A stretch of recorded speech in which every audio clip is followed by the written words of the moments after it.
We're back.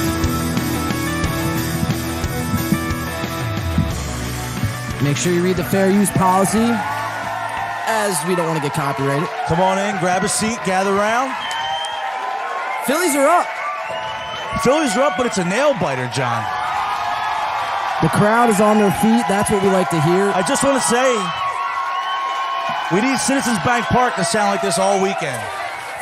I think they will, Mario. Ladies and gentlemen, welcome back to another In the Paint podcast. Let's fucking go. We're back and better than ever before.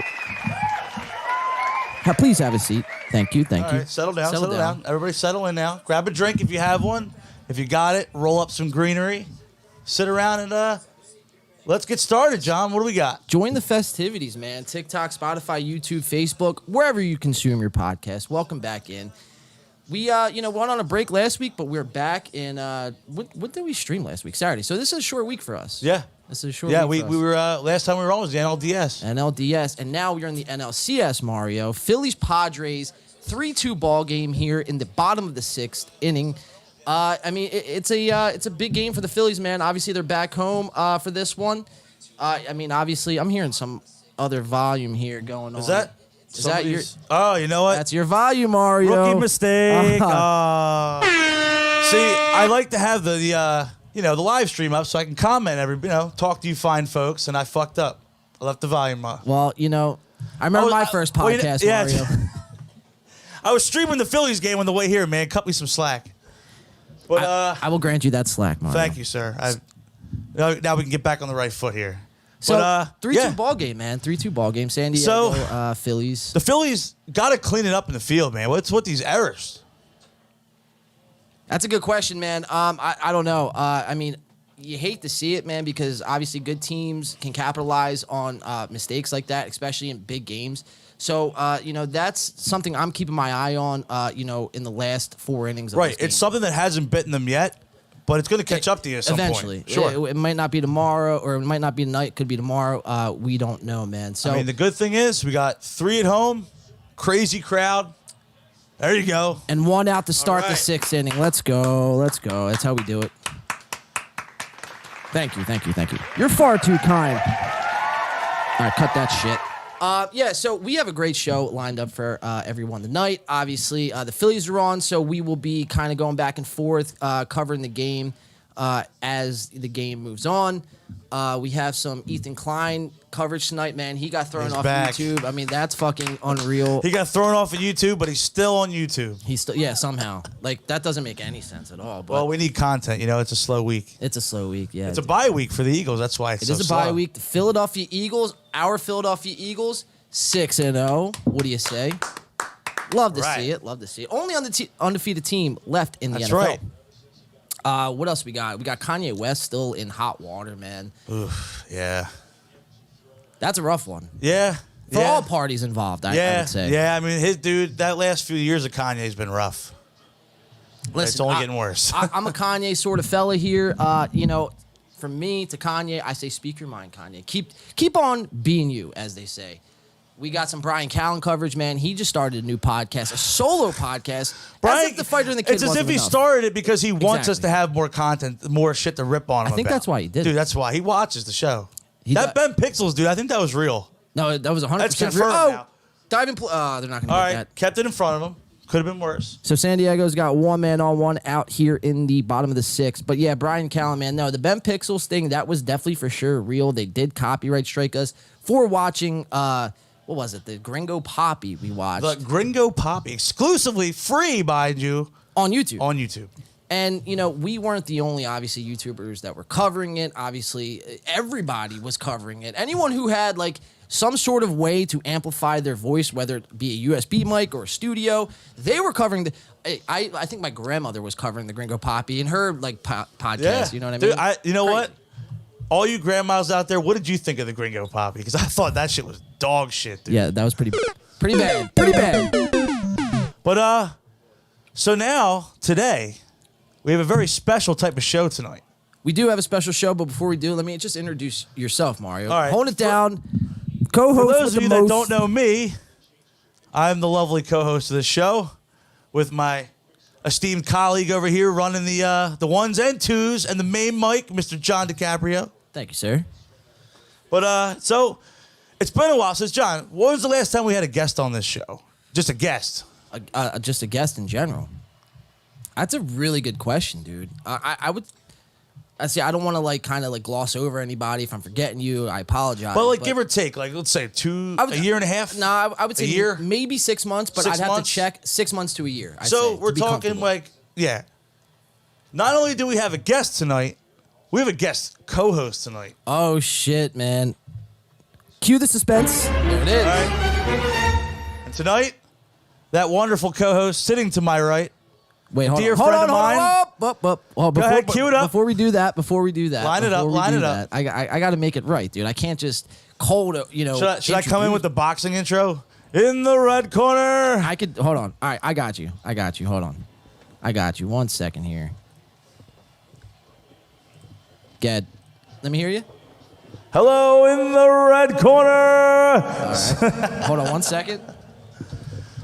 Give me a second. This will all be worth it in the end, ladies and gentlemen. I promise. Just hang tight, sit tight. This is going to be worth it. All right, Mario, as you were saying. Tonight's guest is sitting to my right, the one, the only. Cut that shit. Angela, hey! Welcome in. Dear friend of mine, join us tonight on the show. So what's up? Is this your first podcast? Sure is. Hell yeah. All right. Welcome aboard. I'm so happy to be here. Thank you for inviting me on. Hell yeah. It's great to have you. So your first podcast ever. That's Sure pretty is. exciting shit. She knows more shit about the topics we cover than I do. Well, Every week I'm She checking sends in me with more him show about- notes than I read. Oh, I bet, dude. I mean, secretively, I called her in. Obviously, Angela doing us a huge solid tonight. So we do appreciate you for being on the show. Obviously, Alex, Brandon, no go tonight. I think they might have started their own show somewhere. Yeah, dude, they rent a studio somewhere or something. I seen Brandon leaving when I pulled up. I think they're up to something, dude. They're up to Something something, shiesty, dude. dude's going on. So we definitely got to keep our eye on that. But no, Angela coming in clutch. I'm going to be holding it down on second co-host chair tonight. So that's going to be pretty exciting. Yeah, and like Mario was saying, so Mario's been raving. And Angela, we've obviously seen you out on, local shows, a couple of our shows before. So, but Mario's been raving because he's like, all the stuff that we cover, like you just said, she knows everything about. So Yeah. I'm curious to pick her brain about some. in the loop. Yep. In the loop. She's yeah. very in the loop. I like it. I like it. So first podcast, we'll get right into it. I'm pretty excited. We got the Phillies. We got fantasy I'm nice football. and lubed up, dude. Let's go. One double thing, though, fisting tonight. I heard, through the grapevine, I did hear that you guys are in a fantasy football league possibly somewhere, and that possibly you guys will be playing each other this week? Yeah, so we are. For those of you guys don't know, we are coworkers, and we do have a league at work, and we're playing each other this week. Yep. Finally, we've been talking a lot of smack back and forth for a while now. We've been looking at this. We've been circling this date since the draft. Right. And it's finally here. And what a perfect time to come on the podcast. I know. The stars aligned. I mean, how else can you put it? So true. So, But, so what's your guys' record in that in the work? I think I'm league? 3-3. Don't ask. Jeez, it's Her not bad. bench is literally an Didn't mean to- infirmary. Didn't even give the air horn. I think Her I'm, bench is a graveyard, dude. I'm 1-5. Ooh, God, that stings. That hurts my soul. I'm having a bad year. To say the least. Yeah, to say All the right. least, for sure. But you know what, though? I will say it's also partly your fault. Explain to the fine people what you did to fuck us all in this league. Okay, so, we only have an 8-team league. Quarterbacks were worthless. So I suggested that we have a 2-quarterback roster. Oh, God. And I royally screwed myself So with that. we're like one of the only 2 people in this league that play fantasy. Right. So we're going back and forth draft strategy. We got this on lock. We're laughing while people are picking quarterbacks in the first round. Right. Do you want to know who I drafted? First pick? I drafted, my quarterbacks. Or your quarterback? Yeah. Derek Carr. Which before the season? Okay. Okay. But as a QB2. Okay. You hit, you know what I mean? If you're doing a 2-quarterback league, you want him to be your QB2. Yes. QB2, Jameis Winston. And he don't even play anymore, dude. He's on the sideline. Dude, I went from Carr and Jameis Winston to Carr and Goff to Jimmy Garoppolo and fucking Zach Wilson. I'm like playing the waiver wire, just streaming quarterbacks every week. I don't even know if you have anybody healthy. I think Tua's been dead for 6 weeks. So I drafted Brady and Trey Lance, who is out. Yeah. So Yep. so I and then Trey Lance. I did draft Tua as well, and yes, he's not been a help of. I will say though, hell yeah, it was double play clutch. by the Phillies. Absolutely clutch. Let's go. We But in there. I will Sorry, say, continue. because we were talking about this a little bit off air, Brady is about to start smoking on that Giselle pack. My man's dude, going it's on a bad. divorce revenge tour, bro. He said, did you hear what he said? I've No seen it all. retirement plans. Yep. I'm That going to man, him 75. That man took the ball and chain off. He said, bro, I'm playing until I'm 70. I mean, hats off to him, man. We have some Brady coverage actually. That's right. Coming up. Antonio Brown will keep her nice and busy. It's all good. That He'll check on the kids, too. He's got plenty of money. he does. Man. So we have a lot of good coverage. Let's check in with the chat real quick. So we got Fresh News 247 says it's not fair use, actually. I don't know what you're referring to, so if you'd care to elaborate, please do. Yo, what's up, guys? John Buck, what's going on? Yo, man? what's up, John Buck? How's it going, Johnny? And then we got Deanna saying, what's up, boys? Yeah, what's Go up, Phils. boys? Let's go. Go Phils. Go Flexi, Phils, go Lexi, Birds. what's up? Hi, guys, she says. What do we got? John, 6-0, baby. Let's go, Birds. Hell yeah. What a time to be a Phillies fan. Oh, Philly it's beautiful, sports isn't it? fan. Can I get a Delco Go Birds? You need a Delco Go Birds? Dude, we're taking a fucking break. 1 hour into the show and getting them Schwarber hoagies at the fucking Wawa, boys. Let's fucking go. You got that on lock. The fucking It fighting. does. It's kind of scary. So, yeah, we have a bit. You'll see it in a couple months. The Delco Santa bit. Okay. I got the Eagles Christmas hat, and I just go on like usually, because, I mean, this year, hopefully it'll be a positive segment. Right. Last year, it was a drunken rant. Right. Yeah, it was bad last year. Well, not necessarily. Last season wasn't really lost. Well, when did we do that? What were we at that point, record-wise? When you Delco Santa'd it? That's when they were fighting for the wild card. Yes. Okay, yeah, because they were 2-5 to start that season. Yeah, that was It looked doom and gloom, and Yeah. everyone was obviously really bad on Jalen Hurts, but everything listen, changed, man. Hell Everything yeah! changed. Shout out to QB1. So, welcome in, guys. We're glad that you are joining us tonight. Angela, welcome into your first pod. Thanks Mario, again. as always, dude. Let's get into our first shot. do How's it. that sound? I got some Gentleman Jack on tap tonight, right out the freezer. So I'm excited to bust that open. This is show number 2 with the new set. So I'm excited, man. Again, man, I think this is the best setup yet. Thanks, dude. I do appreciate that. I think it is too. There's a couple other things I have to work on. I'm currently waiting on a background as we speak. So like this is gonna look different next week. Let's just keep it at that. So the first time we ever did this show, right? This man over here had his camera stacked on like video games and books. And Butters agrees. Butters will probably pop in later. What do we have? The table was long ways over there, right? Well, at first I was At first, it was long ways right here.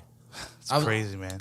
I was literally You right. gotta do it. You gotta make it work. And it worked. I mean, I give John credit. From day one, he had the vision, and we made it. We made it work. We dude. made it, dude. We made it work. This is a 100 man cave, man. I love it. Hell yeah. Yeah, dude. if you guys could see it, looks dope down here. For Thank sure. you. Thank you, guys. The Angela kind seal of words. approval. We're in there, Hey, boys. that's all I need, man. That's right. I'll get to that. Let's get into our first shot, ladies and gentlemen. If you are drinking, please drink responsibly. It's going to be a long one tonight. Phillies are obviously, they're doing what they got to do here in the 6th inning, bottom of the 6th now. I can't see who's that leading off. Real Muto? Is that a little Yeah, it's Muto JT, action? yep. All right, JT's up the bat here. Let's cross some I's, dot some T's. Let's get into our first topic, first drink, and let's have a good show, guys. What do you say? Well, let's do it. What's the board say, Mario? Board says Mazel Tov. Hit that shit. All right, I gave you the round of applause. There it is. You gave me the fucking golf clap. I sound like I just bombed a comedy show or something. Now I know how Brendan Schaub feels.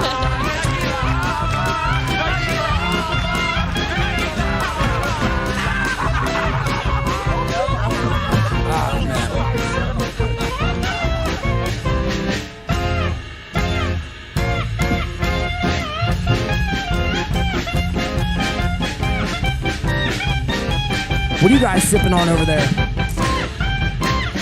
A go-to on this show, our boy Jim Beam.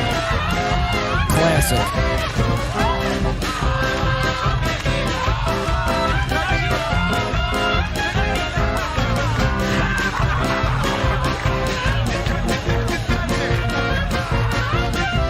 You know what I'm actually going to do, man? What do you got for us? 2 shots. 2 shots? I mean, I did pour my second drink already, so. I was hoping to get that off before the song ended, but it is what it is. So Mario asked me what kind of whiskey I like for the show, and I said, whatever. I'll take it. Let's fit right in on this show. Well, yeah, dude, she really does. But, I mean, as you can see, I have an assortment of whiskeys. I have some beer. We got the whiskey graveyard wrapped around John now. I mean, whatever kind of whiskey. I mean, we should actually do like a whiskey taste test. You know what I mean? That could be the next challenge. You know who actually just put out a whiskey, dude? A couple of our enemies. Mark Norman, Sam Morrell, Bodega Cat, out now. You could purchase Listen, we don't want to end up on Reddit. Too late for that one, dude. Again. We're not going to comment on Yeah, that. Again. Crazy, dude. Yeah, their fans. We made it. I don't know whose fans are worse. I mean, I honestly think it's probably theirs, but, it could be. I'll Sam put it this Tripoli's. way. We have our detractors every once in a while. That was the first show that I was like, maybe this podcasting thing just isn't for me, dude. Well, because it was up to that point. Where I was like, wow, I can hate myself. This is pretty rough. Well, I mean, look, and maybe, I mean, this is a sign of, like, growing up, but, like, you always hear, like, all the podcasters, like, talk about, like, oh, I don't read comments. I don't, I disagree. I read the comments. I embrace that kind of shit. Sure, all jokes aside, like, you got to have a thick skin doing this shit. And you have to understand, too, that, like, if you get 300 comments on something, like... They're not all going to be positive. Well, not only that, but, like, 278 of those comments are probably going to be hate. Well, yes, but they're probably, like, 6-year-olds, you know what I mean? Yeah. Or, like, just, just people who are just dumb, essentially. So my point is, don't worry about that shit. Oh, I like going back and forth with them. I think it's fun. Oh, me too. Builds the algorithm, too. 100%. Appreciate it. It's like anything else. Like, good comments and critiques are far and few between. But the most of what you see is, like, the bad ones. And I doesn't mean welcome that that great shit. people aren't watching. They're just not voicing it Right. as loudly. Usually if you're watching You're and you're silent, it's because you're focused on it. Yeah. That's a good point. And you're enjoying it. Right. So, and it was really up to that point, and we go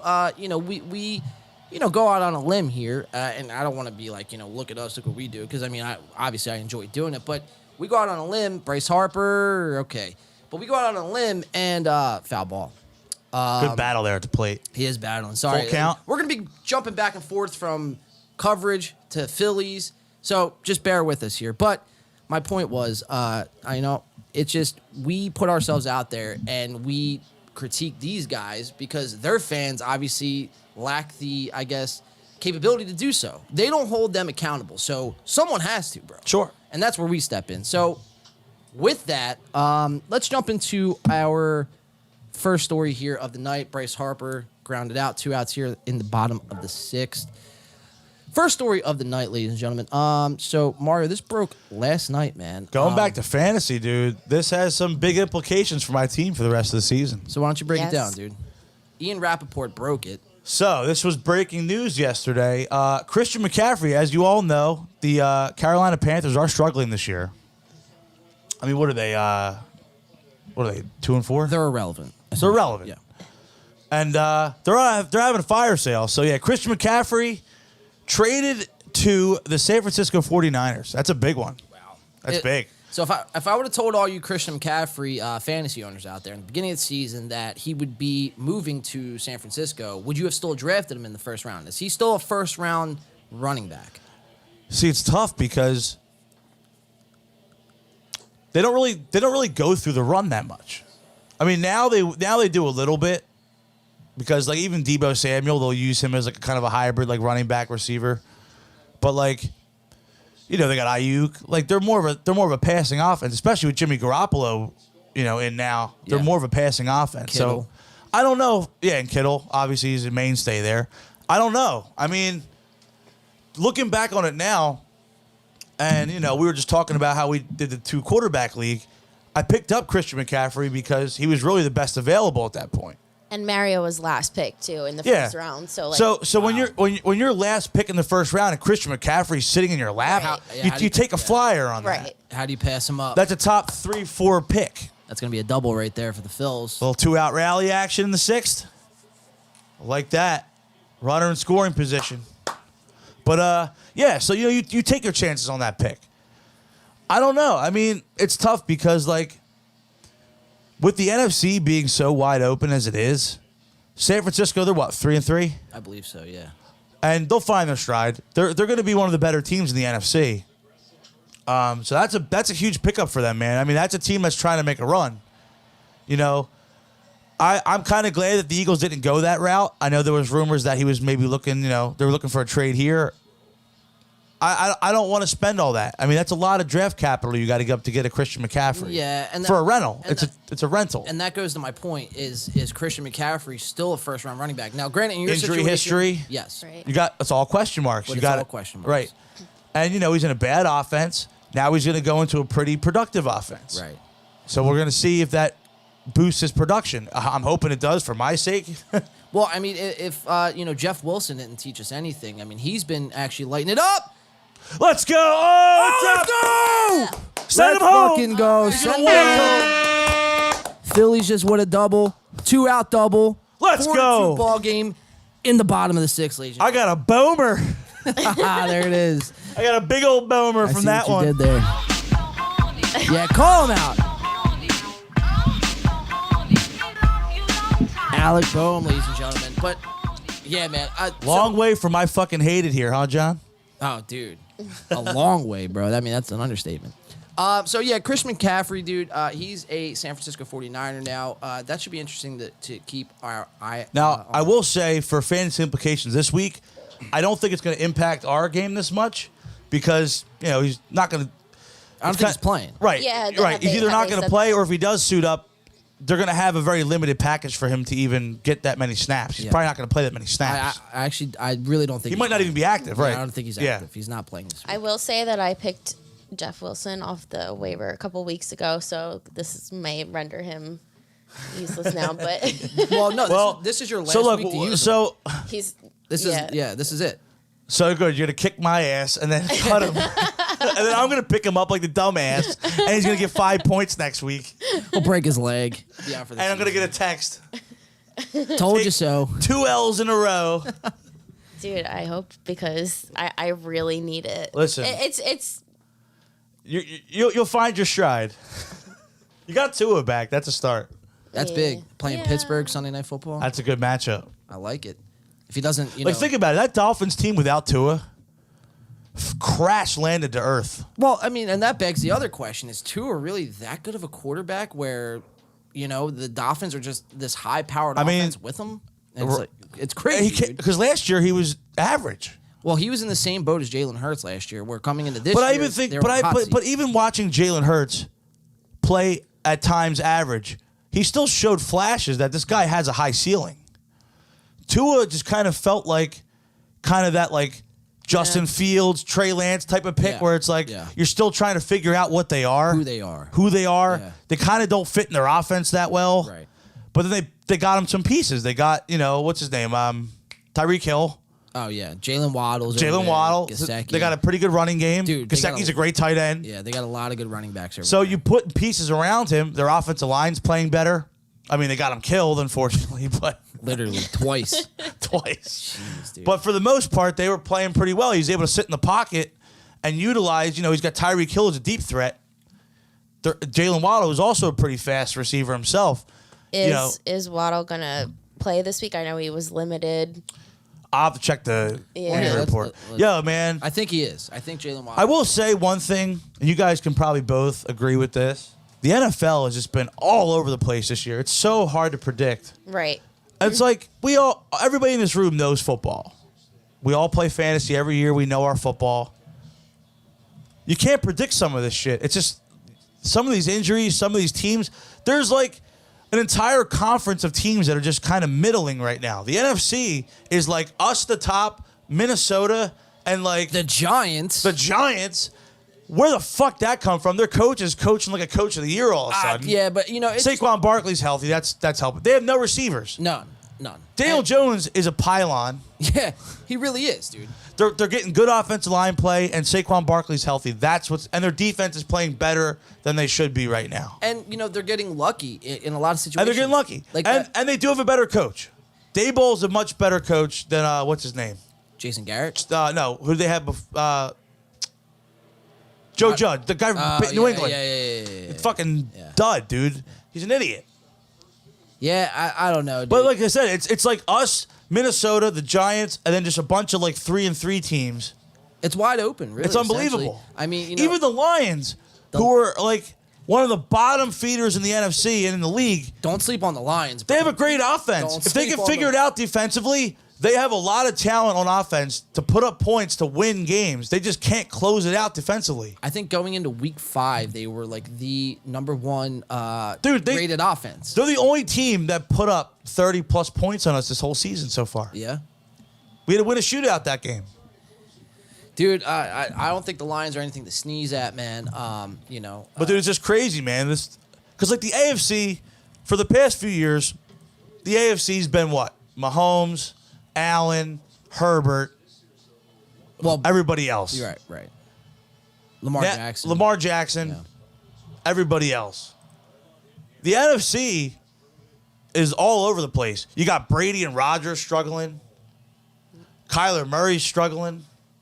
They got a big win last night, but Kyler Murray looking overall pretty he good, doesn't look the same as last year. Yeah, well, it's amazing how you get DeAndre Hopkins back. That's it's just like you're a different team. He's a game-changing wide receiver. You're a different team. Dude, their offense just woke up last night. What do you have? 9 catches for like 99 yards? No, he didn't. He almost went over 100. He almost had 9 for 99, and I would have had a heart attack if he did. But he had like 10 for 103. First game back, 17 points. I'll take it without a touchdown. I'll take it. He'll get his tutties. Oh, he'll get his tutties. Yeah, he'll get his. And if worse comes to worse, he's just gonna keep getting 8 to 10. Dude, if you get 10 for 100 every week, sign me up. Yeah, any day of the week, Right. bro. I'm starting like George Pickens, bro. Right.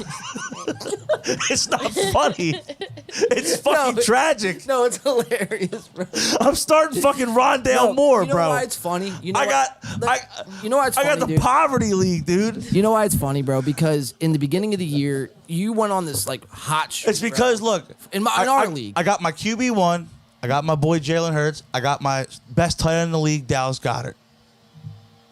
And my birds are rolling, and they've been carrying them. The problem is, Jalen the last 2 weeks has had to win more ball games with his legs than his arms, so he's not getting those passing yards and those passing touchdowns. So everybody else can't overcompensate for that. And I'm going to get smashed by Alex this week, dude. So I'm pulling up the matchup now. So we're going. I'm getting bent over, no lube. We're going to the podcast league right now. It's on screen, or it should be anyway. Alex is actually playing you. So Alex, bro, I'm starting Matt Ryan at quarterback. Matt Ryan, dude. Hey, dude, last week here. Check this out. 1 week, bro. Who's he play this week? Tennessee. He's at Bryan. Tennessee, dude. All right, I don't mind that. But last week, that's a good matchup. 33 points. All right, so Matt Ryan, 12, -1, 18, 19, 4, 33. Once he got touchdowns. 2, I will say, I was happy to get back my boy Ramondre Stevenson. Oh, dude, he had a crazy. I had to game cut last him week, bro. to make room for other players. Yeah, he had a nice week. And I got him back off the waiver wire. Oh, dude, he's a stud this year. Yeah, dude. Great pickup. Wow. I drafted him, dude. I knew. Because that Patriots offense is going to run through the run this year. They're going to operate through the running game this year. I mean, Rondale Moore is going to kill you, dude, right? I mean, George Pickens, dude. Dude, I'm done. George Pickens, bro, dude? it's all I got. He's got Kelsey. Rashad Bateman's questionable. Kelsey too. Dude, Clem's team, I don't know how, like, all right, so Justin I'm Jefferson. about to get spanked like a fucking French whore, dude. So Clem's got Justin Jefferson on a bye week, Miles Sanders on a bye week, and that's really it. I'll trade for Miles Sanders right now. On the bye? I'll start him this week. I don't care. It's a stash pick. I need fucking running backs. Jonathan Taylor has psyched my franchise. Dude, what about? Oh my god, I don't think the guy has a. And Angela can attest to that because she drafted him too in the other league. He's got 1 touchdown. I was pick 1 in the first round. And you took Jonathan Taylor. Yeah. Smart pick. Great pick. Great pick. Great pick. Well, I'm not gonna. Up until No, listen. Week 1. Projected pick. That's a great pick. That's a no-brainer.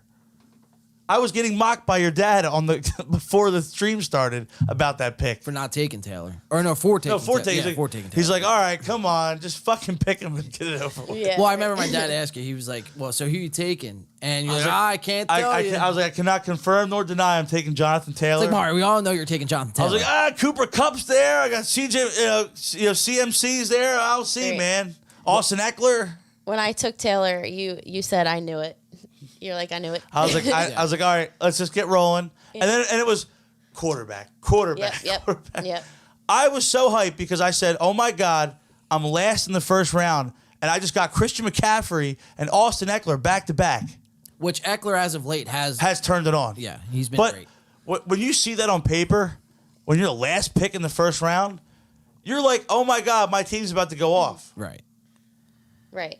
But Christian McCaffrey, I mean, really has been the kind of. Well, hopefully he gets a this is second why- wind. Yeah, this is why Mario drinks. This is why I'm 3 drinks in, dude. We're only like 20 minutes into the pod. But so Clem over here in the podcast league, man. Shout out Clem's Corner. He's the Philadelphia Eagles in the podcast. He is the Wait, bird. did you 6-0. take his corner away though? I mean, I guess technically. Oh, we did. Wow. Oh, Angela. you're in his corner, bro. Wow. I'm getting put on the spot here. Yeah, no, I mean, It's yeah. Angela's corner now. Yeah. This corner of the room. She's like, I'm taking She this walked corner. out to fucking Aaron Rodgers with the belt. Yeah. Discount double check, baby. Sign No, me remember up. Freddie Mitchell used to do that too. Well, Fred X, Fred X, but the people's champ. Aaron Rodgers like corporatized it. You know what I mean? He took it to the. We're just stage. showing our age as Eagles fans. Yeah, it's bad. That's bad. We're like dinosaurs to Yeah, a lot dude. of these people, bro. But Speak for yourselves. No, I'm probably Not a day over 18. so I'm looking over here. I'm up 17, man. DeAndre, yeah, like I said, 17 points. I like my matchup this week. Bone Breaker Gary. He's got all the bills. I'm telling you, dude. I think Dak Prescott at Detroit is gonna hurt. First game back, and he's got Zeke too, Rusty, and Tony dude. Pollard. So They're gonna run the ball, even with Dak back. They're gonna run the ball. Yeah, but my point is, only one of them can do good, or gonna even be two. Pollard. I'll give him 2. Let's say he gets 30 from Dude, or 40. Last week, in a meaningless touchdown, Zeke looked better than he had looked all season. Pollard's their main back now. Yeah, it's Pollard's team. But and he has him on a tight end. That son of a bitch. Dude. Hawkins. Yeah, because I had to drop him, dude. Dude, I remember your text. This fucking loser. Well, yeah, bro. And then look, Week all right, 2, he's already cutting them. he had one like great week, Went off. one good week. And it's really funny, dude, because like their offense put up a lot of points against us in week 1, and he was the only one that had no part in that. Nothing, nothing. That's why I cut him, dude. Well, it was a Swift and Amon-Ra St. Brown game. Yeah. Who I got in my other league, dude. Same That here. was a great draft Same pick. here. Yeah, and shout out to my dad because he pulled off this trade where we traded away, I believe it was DJ Moore, and I forget the other running back. Yeah, that's a good move. It was like DJ Moore. Because again, man, that Panthers offense is a fire sale. Yeah, Got to get rid of them all. and we got Ahmad St. Brown, I think, like Mostert. He's a stud. Oh, and Mostert, Oh no, I'm sorry, no. Who's the other running back? Chase Edmonds. still. But- either Dolphins running back with Tua being out, and you get Amon-Ra St. Brown. The Dolphins running back is just gravy. San Diego's going to get a hit here. So yeah, man, that's fantasy talk really up until this point. Looking at this quick standings in the podcast league, Clem 6-0. Mario sitting over there 4-2 on a 2-game slide. Definitely about to be 4-3. I'm just gonna put that out there. Call a spade a spade. Hey, man, any given Sunday. Listen, right? any Right? given Sunday, if my team, I tell you right now, if I pull off the upset and I give him his first L, I'm coming in here with the fucking belt, boys. Well, I hope you do, man, because if I'm coming in here with the shades, the cigar, and the belt. I hope you do, because if Clem, if someone goes 7-0, it's like, and if Clem goes 7-0 too, dude, it's like, come on, dude, really, Clem, really? really. But I mean, he has his own corner, so I mean, whatever. That's what it is. It's yeah, He's got his face in his phone on the sports book the whole fucking time. yeah. Chimes in like every 27 just minutes. play a 10-team parlay, bro. We're good. The real upset would be, though, if in our work league you lost to me. That would be Listen, shameful. I'm telling you right I'm now, rooting for you, I'm man. dreading Monday night at like midnight because if I lose, I am not hearing it I'm not going to hear the end of it for the rest of the season. 12:01 I'm rooting for her in your guys' league, and I'm rooting for you in our league. You want to put a little wager on that? Ooh, I like it. Okay. Let's say. What are you thinking? Here we go, because this is kind of our thing at work. We go to Starbucks a lot. Winner buys the winner gets the Starbucks on Yep. them. Winner On the has loser? to. Yep. On the loser. Starbs. Yeah. Starbies? Our Starbs breaks. Okay. All right, a Yep. little Starbucks. I was thinking more of like $1,000, but you know. Okay. If I win, Next paycheck. yeah, or if I win, I get $1,000. If I lose, that's it. Because I don't have no. Heads I win, tails you lose. Wow. She'll get the $1,000. You get the Starbucks. How's Right. that sound? Fair. Sounds fair to That's me. fair. That's pretty fair. That's tragic, dude. So Wow. we'll She's just trying to end my life. Like, the one thing I have in life, I don't have a lot of money. I'm a pretty, like, average-looking guy. I have my fantasy team. That's the one thing I have in life. And she's just trying to rip it out of me. Trying to rip my fucking heart out. stomp on it. Jeez, dude. I mean, look, anything's possible. But you're 1 of 5, right? So you need to win more. Right? Absolutely. So I feel that as a fantasy, participant, I guess it would be the word, fantasy connoisseur. What would you like? A fantasy enthusiast. Fantasy enthusiast. Thank you, Mario. A fantasizer, if you will. Yes, a fantasizer. I know what it's like to be 1 of 5. I've been on the opposite end, and you need to win anyway you can. Yo, you know when I was, like, really terrible at fantasy? Was when I played that one league with all those guys in Maple Shade that we always talk about. right. I got my ass kicked. It's so funny. I have to say, just a side note here. Although we work together, we have some common mutual friends. Yeah. Like, we So- just found out we have, like, common friends from, like, 5-6 years ago. Oh, And he was in this fantasy league that I joined the year after What? he quit. fantasy football. Right. Okay, We I was could have making met. sure it's We not could have met like 6 years ago. Or like- more, yeah. Probably 7 years ago, whatever it was. Like Yeah. it's been like almost Yeah. 10 years. You probably have. And then probably have. after you left that league was when my reign of dominance started. So, Oh shit. She walked in and just said, "Bend the knee," right. sat on the fucking Iron Throne, and shit all over them for like 4 years straight. I'm here to stay. Dude, I walked into this draft party, bro. I've never seen anything like this in any fantasy league I ever played. They had fully catered, stocked fridge, fucking big ass projector with an Excel spreadsheet with the draft sheet. It was taken seriously. It was legit, dude. I walked in, everybody had their laptop, everybody had their fantasy football magazine. I had a cheat sheet, and the fact that I love football a lot, And Will. and sheer will, and I walked in and I got a solid 4th place. The worst was the one game where he lost because of a stat correction. It was And like apparently- it was like Oh my .5. Like, And apparently I Those suck. became infamous for this because Yeah. I went on a rant on Facebook about it. Dude, no, those point corrections suck. And bro. you found out like years later that I was that guy. yeah, because they always talked about it in the league. They're like, "Oh, remember that guy? Like a couple years That ago, asshole, that we- lost by like .5." What a loser. Oh, well, it was him. What a loser. She's like, "Do you know who this was? You played in the league." I'm like, It was me.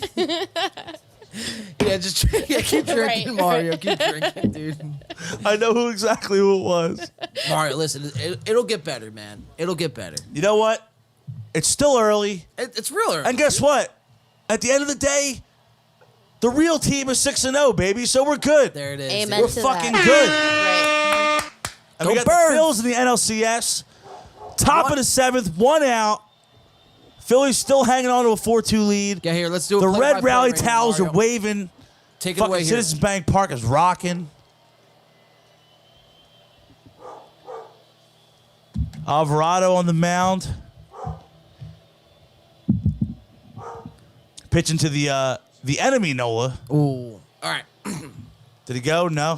He said No, he he did didn't not go. go on the check. The Full count enemy here. Nola. Full count here. All right. So why we are monitoring this Phil's game here? There's a lot going on here right now. So why don't we just bounce around here? We're talking about Tom Brady a little earlier. I seen this man earlier in the week, and I thought this was just like preposterous. I am a 2-time Tom Brady fantasy owner this year in my dad's league and in my league. He's my starting quarterback moving forward. 3-2 count here for the Phils. Strike 3 right Got down the him, fucking baby. middle. Let's go. Fucking 98 mile an hour heater. We like to see it. So, Tom Brady, back to Sir Tommy, Tampa Tommy. Tampa Tommy. As you will. I am also a Tom Brady owner this year. Let's go. Starter, yep. He's had, I think, maybe one good game, but Yeah. overall he's been pretty disappointing, obviously. Yes, agreed. It's been bad. Yeah, dude, he's been struggling, man. Right. And, I guess it's because he has, I don't know. He's distracted. This is the first season No, that you're Tom Brady has. Look, we all feel how we feel about Tom Brady, but as an objective football fan, Tom Brady is greatness. You can't deny that. Yeah. This is the first season where he's just distracted. He's got his divorce, everything else going on. Everybody's asking him every day if he's going to retire. He's finally. I made the joke earlier that he's smoking on the Giselle pack. I'm not kidding, dude. I'm telling you. I feel like that weight off his shoulders, he's going to turn it around. Oh, he's giving me the cue here. Yeah, just one second. I got to filibuster a little bit. 1 second here. I got to make something happen real quick. But you're absolutely right, Mario. No, you're absolutely Thank the Academy. You're absolutely right there, dude. Tom Brady, his mind is everywhere else but the 2022 NFL season. I mean, we see with Rodgers. Rodgers is out fucking doing ayahuasca and ripping DMT with fucking Joe Rogan or something, dude. His third eye. Fucking blasting off doing some Deemsters. Oh my God. Fucking licking toads and fucking going naked in the woods. To Aaron Rodgers' defense, though, I will say he has literally nobody throwing the ball. No, dude, who's nobody. So and it's also fucking me rolling my team in fantasy. Aaron Jones, what the fuck? Give the man some carries. yeah, dude, he gets like 8 carries a game. Top. It's tragedy, that's a dude. lot. That's a lot. But One tragedy after another in this fucking thing. Tom Brady, on the other hand, man, I mean, he had going into the season Julio Jones, Chris Godwin, and Mike Evans, and Leonard Fournette, and you just so many weapons. So it's like, how are you like this bad? And is Giselle really like, Phillies are gonna get out of this inning? Let's go. That was big. Going into the top. Great of the play, eighth? Gene Segura. Or what are we going into? Top of the 8th? Bottom of the 8th? Bottom of the 7th? I think it's 7th inning stretch. Wow. Heads up play, man. For all the shit I bitched about earlier with the Phillies struggling in the field, that was a great play. Fantastic play. So Tom Brady, back to Tom Brady. I seen this the other day, and I thought this was pretty bizarre. But Tom Brady is struggling to focus on personal life this season. Compares it to going to war. Tom Brady says he's finding it nearly impossible to focus on his personal life of the year, explaining he feels the NFL seasons are similar to going away to deployment for the. That just blew my mind. Read this again. Tom Brady compared going and playing in the NFL through 18 weeks or whatever it is now, like going away to the military. When I seen that, bro, I'm like, all right, dude, I get it. Like, you're struggling, Giselle. And listen, the cliche, going to war in football, it doesn't mean this. like actually going away and right. fight. There's some context behind that. I have friends like in the military who are like bothered by this. Yeah, I mean, statement. I don't rightfully blame so. Yeah. Absolutely. It's a bizarre statement, dude. And I don't know if this is a cop-out. I don't know if this is, I don't know what it is from Tom Brady. I don't know if it's a cry for help. I mean, we might look back on this in 10 years and be like, yo, remember that time in Tom Brady's career where he was like... Tom Brady doesn't even look the same. Nah, dude, he doesn't. He looks like they took his face and peeled his fucking cheeks back, dude. Did you ever hear the I guess the rumor that Giselle's a witch and she's like, or a succubus, and she's like just completely depleting of his energy? Her and Antonio Brown doing fucking seances. Tom Brady just sitting in there. Oh, fuck my back. They got a voodoo doll. Well, dude, no, I'm sticking pins. No, I'm being dead ass though, dude. Like, there's actually a clip that circulates.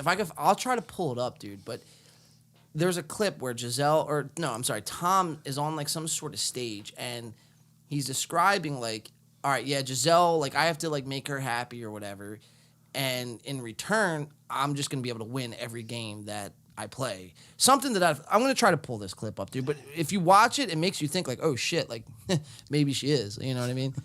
I mean, dude, the girl or woman or whatever, Giselle holds a lot of power over Tom, and that's something to be said, dude. Because Tom Brady is like, he's the GOAT, right? So it's like, how is that even possible? You're Tom fucking Brady, dude. Go get a fucking another wife, dude, if you want. Exactly. You know what I mean? It's like, what are we His talking last about wife here? was hot. I don't remember his last wife. I don't either, but I remember she was hot. But she was Wait. hot. Proves the point. That's it. She's no Giselle, but Let me see if I can find Giselle's this clip, like Victoria's Secret. Yeah, model, man, listen. Like, yeah. All right, Tom Brady. Let's see if we can't find this clip here. Tom Brady. What am I looking for? Giselle. I will say, which I give a lot of credit to his offensive line for not losing their minds Here we go. on the sideline last week. Here we go. Check this out. When he got in their face. You be the judge. Oh, well, yeah, but that's to be expected. Listen, I get it. It's Tom Brady. What are you going to really say? But at some point, like, bro, you are not playing up to Tom Brady standards to be yelling in my face. Yeah, against the Pittsburgh Steelers, dude. Fuck Bro. off. Fuck Any off. superstitions going Check into the this out. game? Any special thing you carried into the game And what a weird situation. Oh, to they're even setting begin him up for the plastic surgery right there on Yeah. fucking air. dude. Sunday that They're you not had? even hiding it. He's like getting a shave from like this like random guy. I'm telling you, it looks like they shaved down to his Away somewhere. cheekbone, bro. It looks like they took the beard I did. off and then took off some skin off the top. I mean, they very well might have. Did dude. you guys see the videos of him like kissing his son on the mouth? No. Yeah. I swear. Yeah, dude. That's been around since like the Super Bowl year. So, all right, is Tom Brady losing his marbles? Is that where we're coming to a conclusion? Dude, Or is he possessed? listen. It's one or the other. Giselle is some special type of woman. Yeah, she To must make- be, dude. My man sold his soul to be with a Victoria's Secret model. For rock and roll. Cue the guitar. There it is.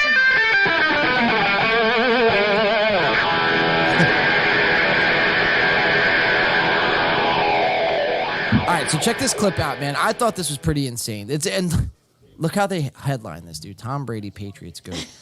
Patriots GOAT. Buccaneers. Yeah, he won a Super Bowl. Yeah, not so much. I always, I've We'll give learned him a a lot pass. from my wife over the years. She's so about the power of intention, and believing things that are really going to happen. And she always makes a little altar for me at the game because she just wills. That's sketchy right there. She makes an altar for him at the game. So is that like a what do they call it? Like a spell or whatever? Yeah, I mean, well, you do, because, like, the word witchcraft gets a lot of negative connotations from, like, the general public.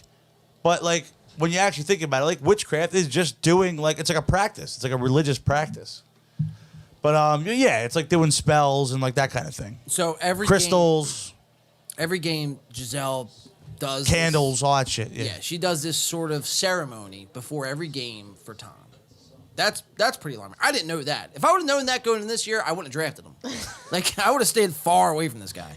It so much. Just slitting fucking, And, like, rabbits' so throats. She put together a little Putting the altar blood for me that I around could in a bring, circle. like, pictures of my kids, and I have these little special stones and healing stones and protection stones, and she has me wear a necklace and take these drops she makes. He's got the I say all these crystals. mantras. Got the crystals.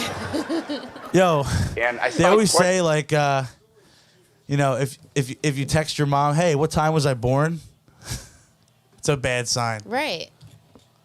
That's that astrology stuff. That's for the mom. All you moms out there, if your sons text you, what time was I born? Tell them to run. Yeah, far away. Run far away. Don't look back. questioning her a It long works. time ago. I did. I just shut up and listened. And at first I was like, this is kind of crazy. And then about 4 years ago, we were playing the Seahawks, and she said, you better listen to me. This is your year, but this is all the things you're going to have to do to win. And I did all those things, and by God, it worked. It was pretty good.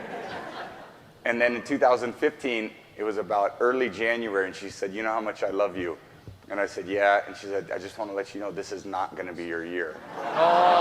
So notice how everyone's laughing, but Tom's not really laughing. Like, this is like actually what's happening. Like, think about it. He said, this bitch is ruining my fucking legacy. Yeah, essentially. Get the fuck out. I'm playing till I'm 70. And good for him, dude. Maybe he needed to cut that dead weight. And of course we lost. I said, A couple what does minutes 16 left, or look like? seconds after this clip. And she said, 16 is going to be your year. So it was early January this year, and I said, babe, asking, like, do we have a chance? And she said, yeah, but you're going to have to do a lot of work, and you're really going to have to listen to me. So, man, I listened to her. You think Tom's a Right after bottom? the game, she said, see, I did a lot of work. You do your work, I do mine. She said, you're lucky you married a witch. I'm just a good witch. And there it is. I mean, just right out in the open. It's It is now documented for all time. It's right there. Here on this podcast, I mean, we just blew the story wide open, dude. That's it. Giselle, she's a witch, man. Q Unsolved Mysteries theme song. I don't have that, but I do have this little suspense. Giselle is a witch, man. I don't care what you say, man. No, female makes somebody, go, especially when you're of that stature. Like, you don't just, like, go off the deep end. You know what I mean? If you're in Tom Brady shoots. Because, look, I don't know. in Tom Brady's case, yeah, Father Time's going to catch up to him at some point. But we've seen what he can still do into his 40s. For this kind of a drop-off, It doesn't make sense. it's the divorce. Yeah, it's just what it is. Yeah, it doesn't make sense. It's just what it is. All right. So I had one more other like football related clip. It's not really like football per se. We could cover that, or do you want to move on and we could jump into the Ethan Klein saga? What are you guys feeling? I thought this was pretty interesting since this was a Philadelphia Eagles game. We'll gloss over it real quick. Go ahead, play All right, let's gloss play it over for the it. people. All right. So this Ties past back into our birds, so we got to, So this past weekend, Philly obviously playing Dallas, which shout out to the Philadelphia Eagles beating the Dallas Cowgirls. That's right. Coming 6-0, sending Cooper Rush, back on the bench where he belongs this week. Out the pasture. Yeah. Look at the flowers. Sit down, my guy. So who showed up this game? I mean, obviously we've seen faces of Meek Mill, Joel Embiid, Mike Trout. Yo, when Meek came out, shit was a wrap. Oh yeah, you knew it, dude. When right Meek then comes and out of the tunnel, it's a wrap. there. Wait, he ran with them in the tunnel? No, he came out at halftime, I think, didn't he? I don't know. Didn't he? I don't know if it was. Or was it earlier? I think it was earlier. Well, regardless, when Yeah. Meek When comes out Meek's of the tunnel, there, it's a wrap. It's a wrap. Chalk it up. It's an L. Take the L and go home. Another person who had shown up at this game was none other than the First Lady herself, Jill Biden, and Jill and Joe, man. A certain title was given to her too, as well. Doctor. Dr. Biden, Dr. Jill. Dr. Jill, Dr. Fauci. Oh shit!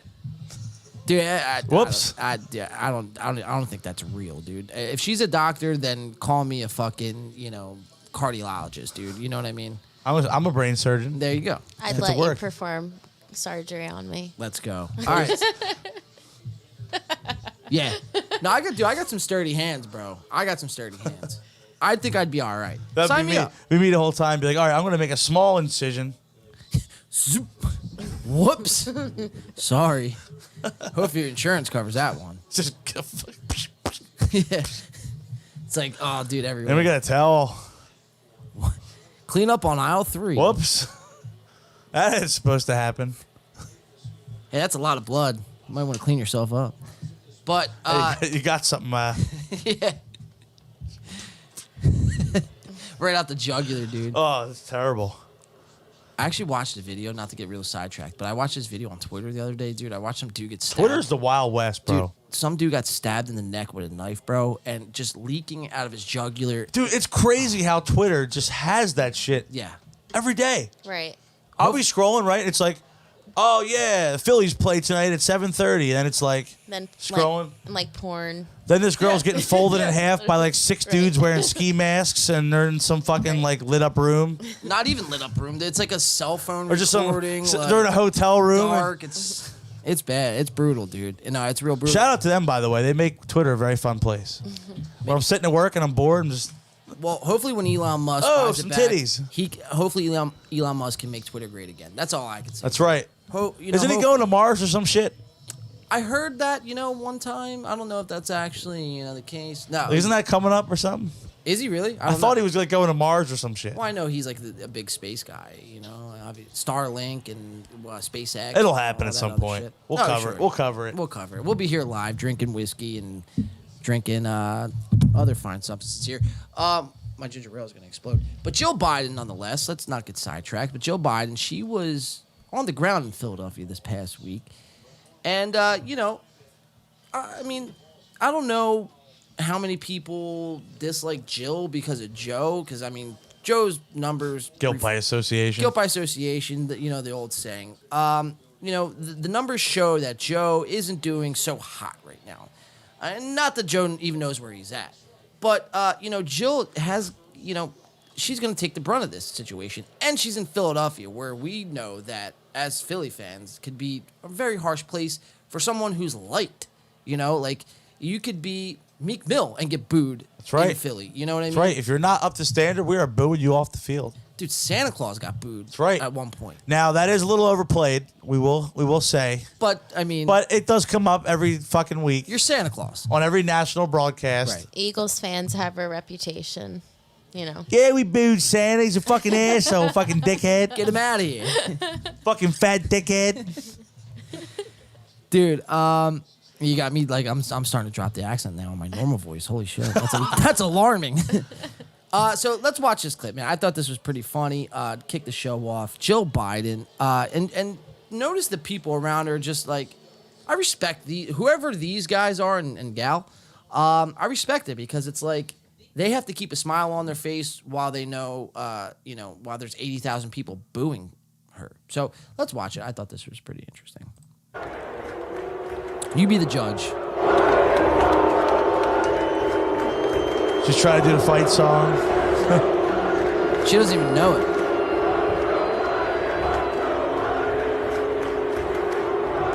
Fuck Joe Biden.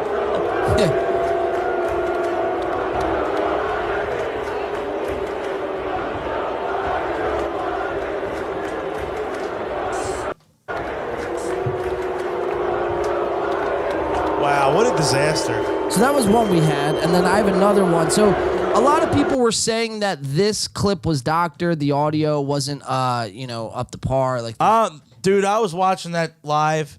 And you've seen this live? It's accurate. It's okay. So we have a second camera angle, and we're gonna watch her get booed, and you be the judge whether or not you think this is actually real. Okay.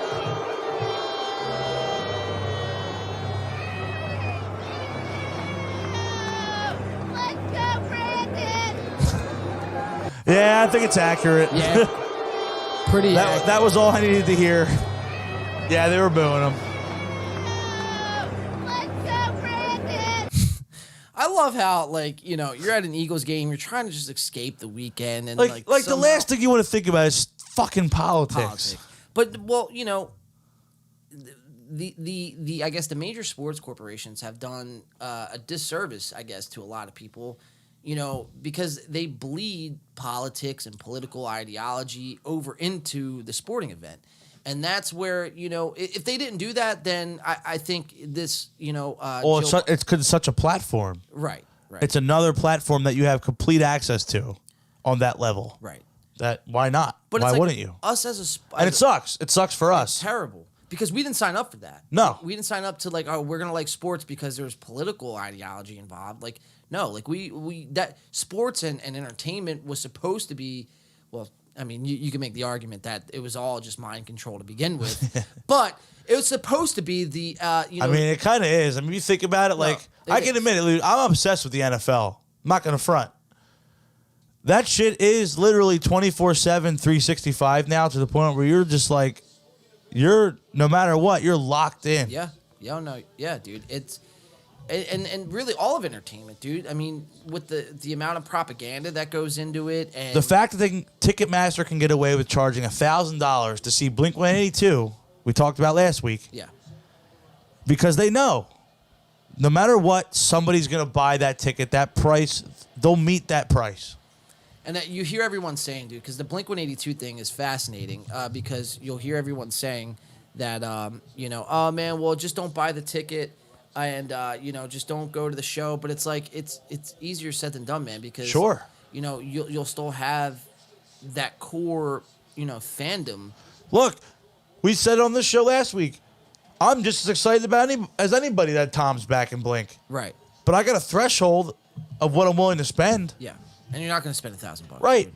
And like you said, it's literally because they know they have people wrapped around their finger.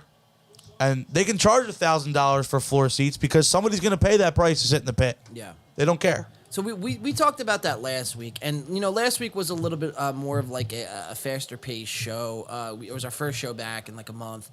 So let's just kind of gloss over that again, though. Blink-182 obviously being back. I'm curious to hear your thoughts, Angela. What do you think about the whole Blink, first of all, coming back, dropping their song, which, I don't know how you feel about their song. I mean, I'm not...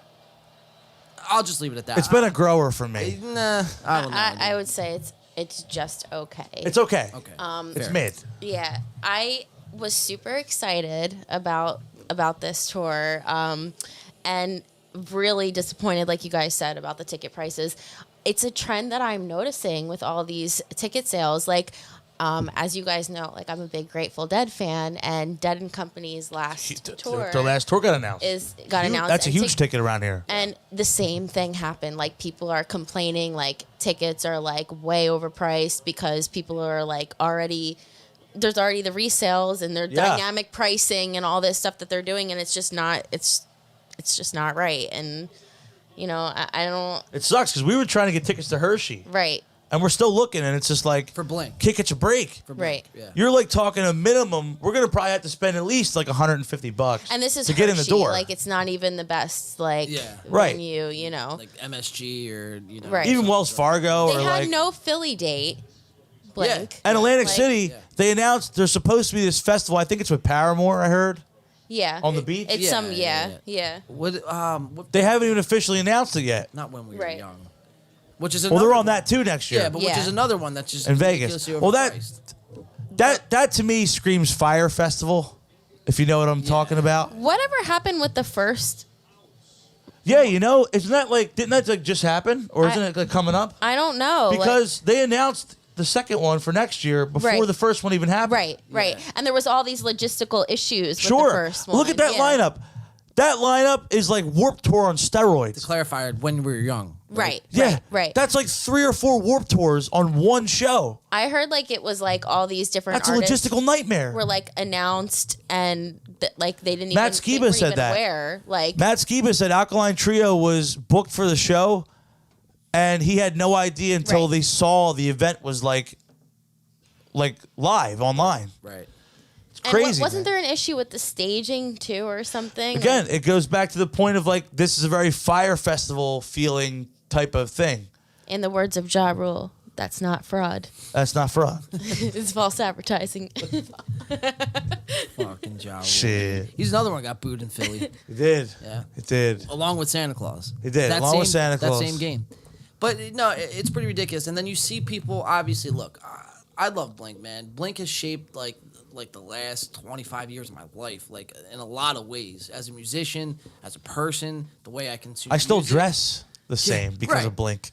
So it's like, I'll always support Blink in, different ways. But, you see people that come to their defense and, bands don't set ticket prices and, all this like other shit. And it's like, yeah, I get it. Look, you're excited Blink 182's back.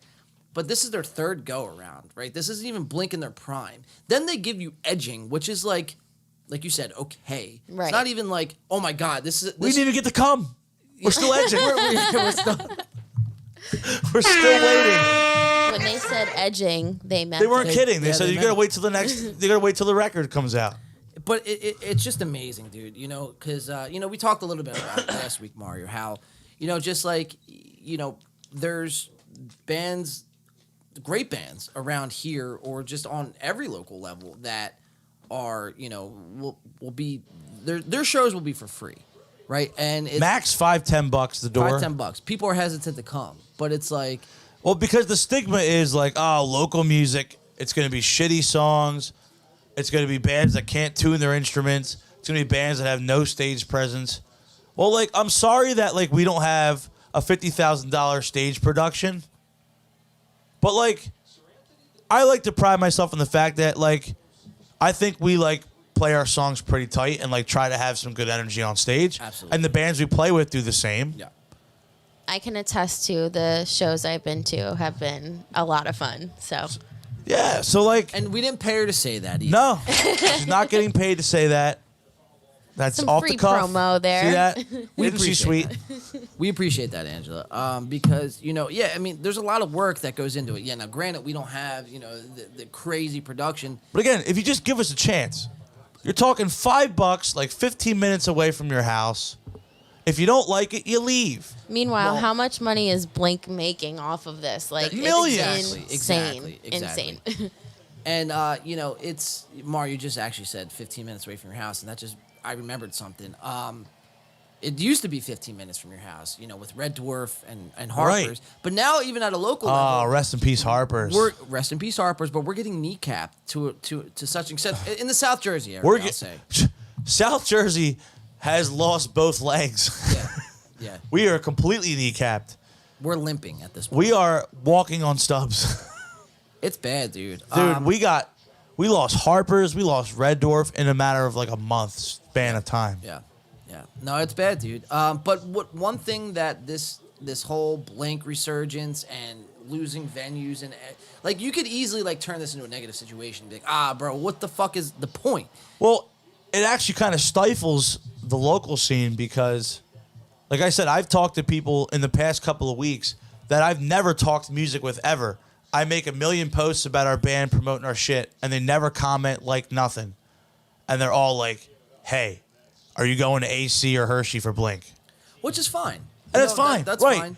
You have every right to go. Hell, I still want to go if I can find a reasonably priced ticket. Right.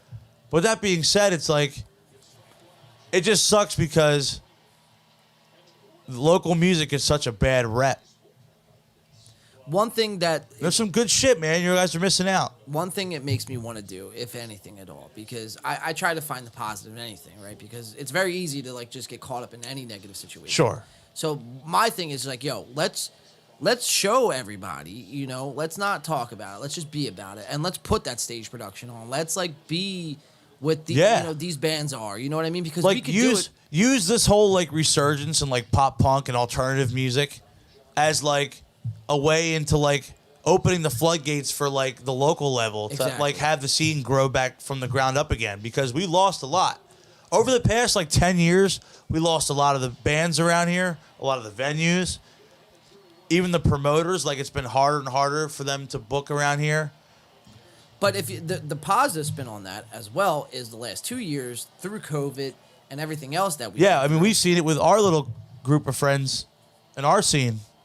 It's thriving again. Exactly, and that's the positive that I want to take away out of this, because I mean, look, man, we only have what we got, right? And we have each other, and we have the resources that we have. Yeah, granted, venues are closing down left and right, but you know what? At the end of the day, man, there'll be another one that pops up that's just as good. Although Harper's was such a good venue, dude. I loved Harper's. I'm man. glad I got to go. Yeah, you were at the Harper show. Right. Yeah, you are. Our Yeah. last Harper show. Such a Right. great fucking spot to play. I Right. miss Harper. Great So food, I already a miss bar. Harper's. It's like just I don't Damn. know, good times. But R.I.P. Harper's. So I guess with that being said, quick housekeeping note. Mario, we do have a show coming up. You want to tell the fine people? Yes, we do. It's Where we play. November 4th. We are playing at Boré in Atlantic City. So we are Okay. back right off the boardwalk in Boré.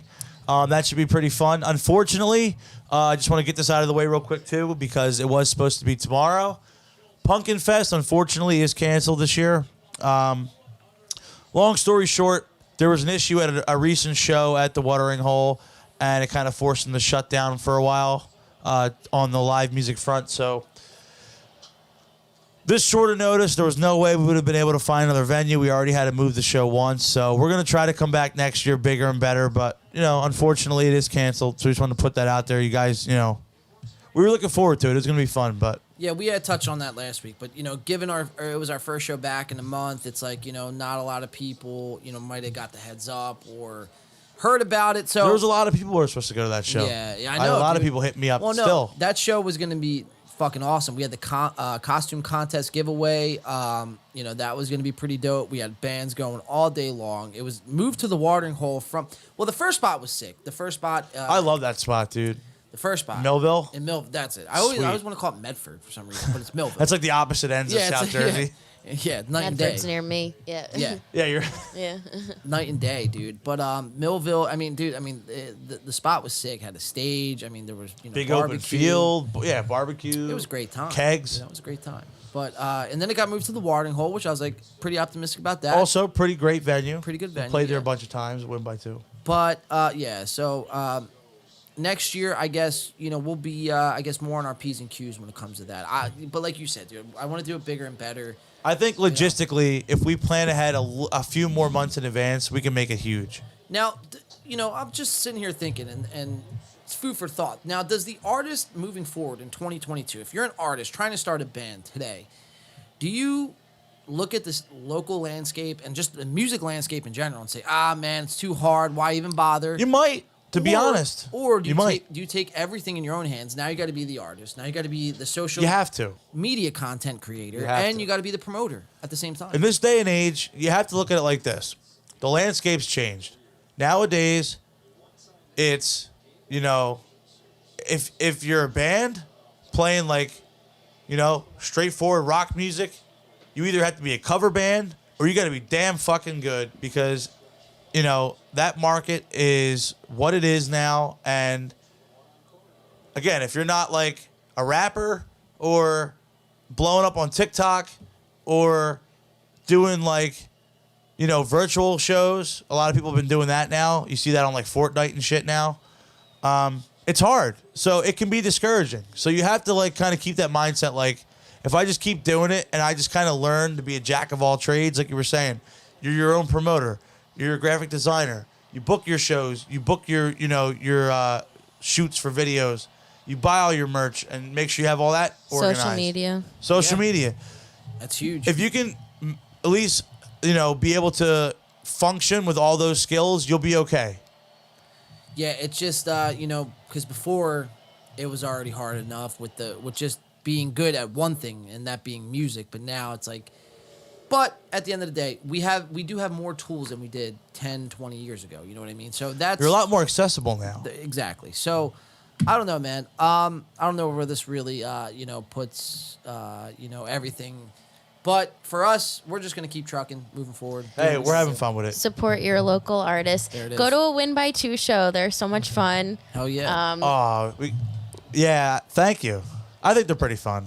Me too. I and I've like gotten to like learn about some other like local bands like All Systems Go, which is like they're from up near me. Which they just put Our out a boys fucking- from what are they from Delran, right? Delran, which Hell is yeah. like close to me. Yeah, so, that's right up your neck of the They're our So- best buds. So you like get to learn about some new music. Actually, we were supposed to play a show with them, like literally right in your backyard.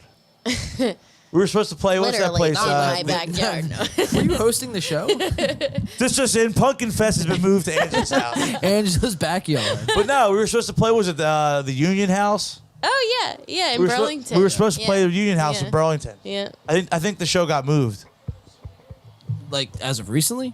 It was that weekender we played with them. Oh yeah, that's right. We were supposed to play the Union House in Burlington. Dude, I shout out to your memory, dude. That's right. That gets me, dude, every time. But yeah, shout out I to still Austin got my Snow. wits about me. I'm trying. Speaking of ASG, man, I wanted to do this last week, but actually, I'll save it for the break. How's that? They just dropped a new record, and I do want to play one of their songs while we're on break. Actually, I'll play a couple of their songs while we're on break. We got a couple more stories to get to, and then we're going to take that break, and then we got a couple podcasts to cover tonight. Like I said, we still got Bryan Callens. We still got, who else we got? Sober October, Joe Rogan, Ari Shafir, Tom Square, Burt Kreischer. The boys are back. Oops. After We already broke Sober October. Sober October. What's Sober October around here, dude? Yeah. You know what I mean? Sober Rock, what? I don't like, dude, every day is a holiday, you know? I'm going to take another shot. We have a lot to celebrate. Hell Oh, yeah. there's so much celebration. All the sports. The equinox. The sports equinox. This is the greatest time of sports. Right in October, where they're all playing at the same time. Especially if you live near Philadelphia. That's right. What Dude, a time. I get so what much a time shit. to be alive. I get so much shit because with my work, I do a lot of traveling to like North Jersey and shit. And I always wear my Eagles. The 5-1 Giants fans talking shit. Oh, dude. Or, dude, and even up there with Cowboys fans. And it's just a lot Those cockroaches are everywhere. everywhere. Yeah, man. right. So, I mean, I don't know. I wear my Eagles, garb loud and proud, dude. I love the fucking Birds this year. That's right. I was a huge proponent of Jalen Hurts last year. And, I'm just glad he proved me right. I'll just leave it at that. QB1, he's him. We're going to move on, though. We're going to jump into just a little, well, it's not a little story. It's actually kind of crazy.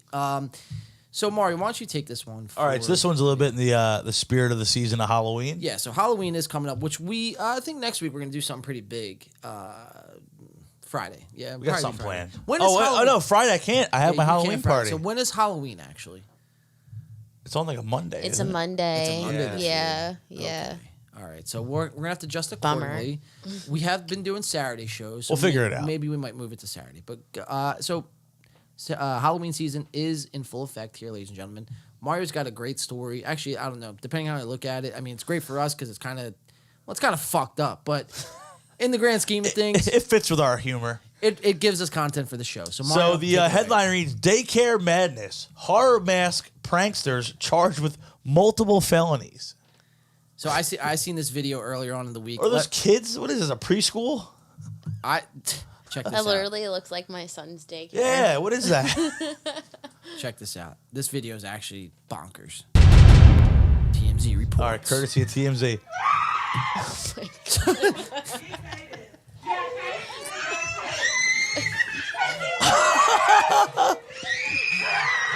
Let me just say, like, what That the is fuck? That's fucking horrifying, dude. Oh my Yo, god. imagine if you're just like, imagine if you're sleeping in the dead of night and it's like 4. That's your sleep paralysis demon staring at you, going. It's horrifying as a fully conscious 30-year-old woman. I cannot imagine being like That image is frightening. And then to do this to a kid, like right. This kid, she's trying to eat whatever the fuck that is. What is that? peas, Peas? squash. They're trying to get these kids to eat their fucking veggies, This is doing the opposite. and you make them cry. It's like, what did these kids do to like deserve this? Like, you know what I mean? It's bonkers, dude. That takes fuck them kids to a whole new level. Yeah, it really does, dude. I'm curious, what is your opinion if like your child went to that school?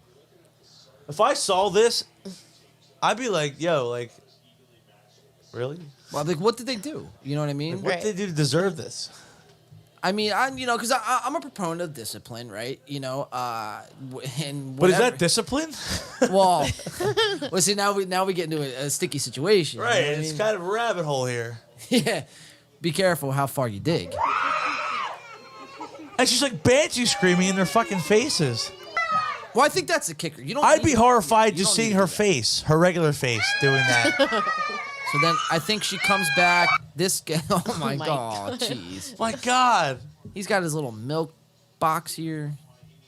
Peas. Poor kid's beat red, crying. Like, what the And his face is blurred fuck? out, and you can still see how red his. Oh my God. I think I'd actually be more scared of this if I woke up at 4:30 in the morning.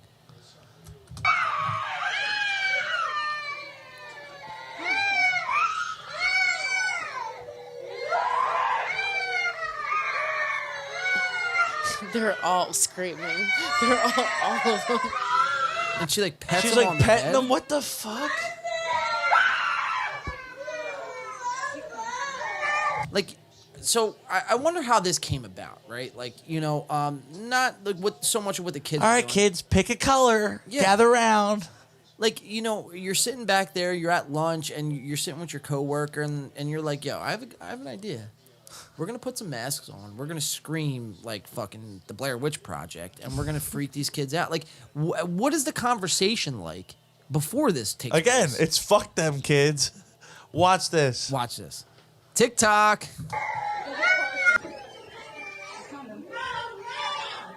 Like, what do you do if you're a teacher in like a room down the hall? Been good. Don't get hurt. I got you. Jackie's been good.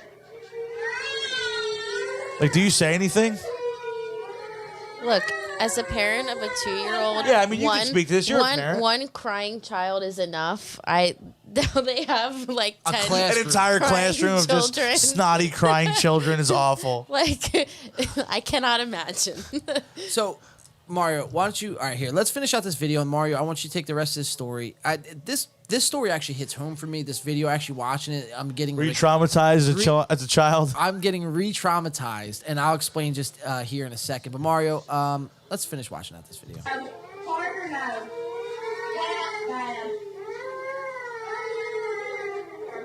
My God, I got chills just watching this real quick. If she got my face, I'm throwing fucking hands, Here, bro. we're gonna try an exercise here. Check this out. We're gonna do an exercise. We're gonna go back, because sometimes with the volume, like you know, Like, that's a it's not kid as that good. she's probably like 4 years old, and you're in her face Check this out. wearing that horrific fucking monstrosity of a mask. We're gonna mute this. And because sometimes with volume, it gives you context. So we want no context here and just no volume in. So check this out. I think this will be actually a little scarier. I could be wrong, though. Let's see. It's like an old silent movie. Yeah. Like, you don't know what's going on right now. Like, she could be saying, I'm going to kill you. Like, or for all we know, you know? I wouldn't be Oh surprised. my God. The other teacher's like cracking up. She loves it. Yeah. Her sick fucking... I think it's actually... What do you think? Scary or not scary with the volume? Or without the volume? It's kind of creepy without the It's volume. creepy, yeah. It's I think the volume makes me like more anxious though. Because you kind of feel like you're in the room. Oh, now they're banging. It's like that movie Strangers. So again, Mario, why don't you She is conquered. shut up? Why don't you get? Oh my God, they all got Oh, mug they shots. did. So they did get. Oh yeah, they got felonies. Yeah. We Oh got my goodness. McCandles, Kilburn, and Newman. Oh, that's horrifying. What are the charges? Get Mario. Why don't you take it Halloween away? is now super scary for the daycare workers who scared the crap out of children at a Mississippi child care facility because they are now facing felony charges and possible prison time. As they should. But good. The 4 women are facing 3 counts each of felony child abuse. As you see in the video, which has exploded online, one of the women in a horror mask terrifies the little kids who look like they're 3 or 4 years old. Like I said, that's like a 4-year-old child. Yeah. You're in their face. Yeah. Look, I'm a grown man. You get in my face, I'm not going to be too happy about it. The kids understandably lose it. Ooh, what did that last line Oh, say? sorry. Screaming and crying. So, this video, as blurry as it is, you see these kids beat red, crying, fucking snot pouring down their nose. And these grown-ass adults are just having a fucking ball with They're it. having a field day, dude. Oh, my God. They like circled this day on their calendars. They're like, yo, we're gonna fuck with these kids. Yeah, I mean, it's just pretty much like, you know, that is disturbing.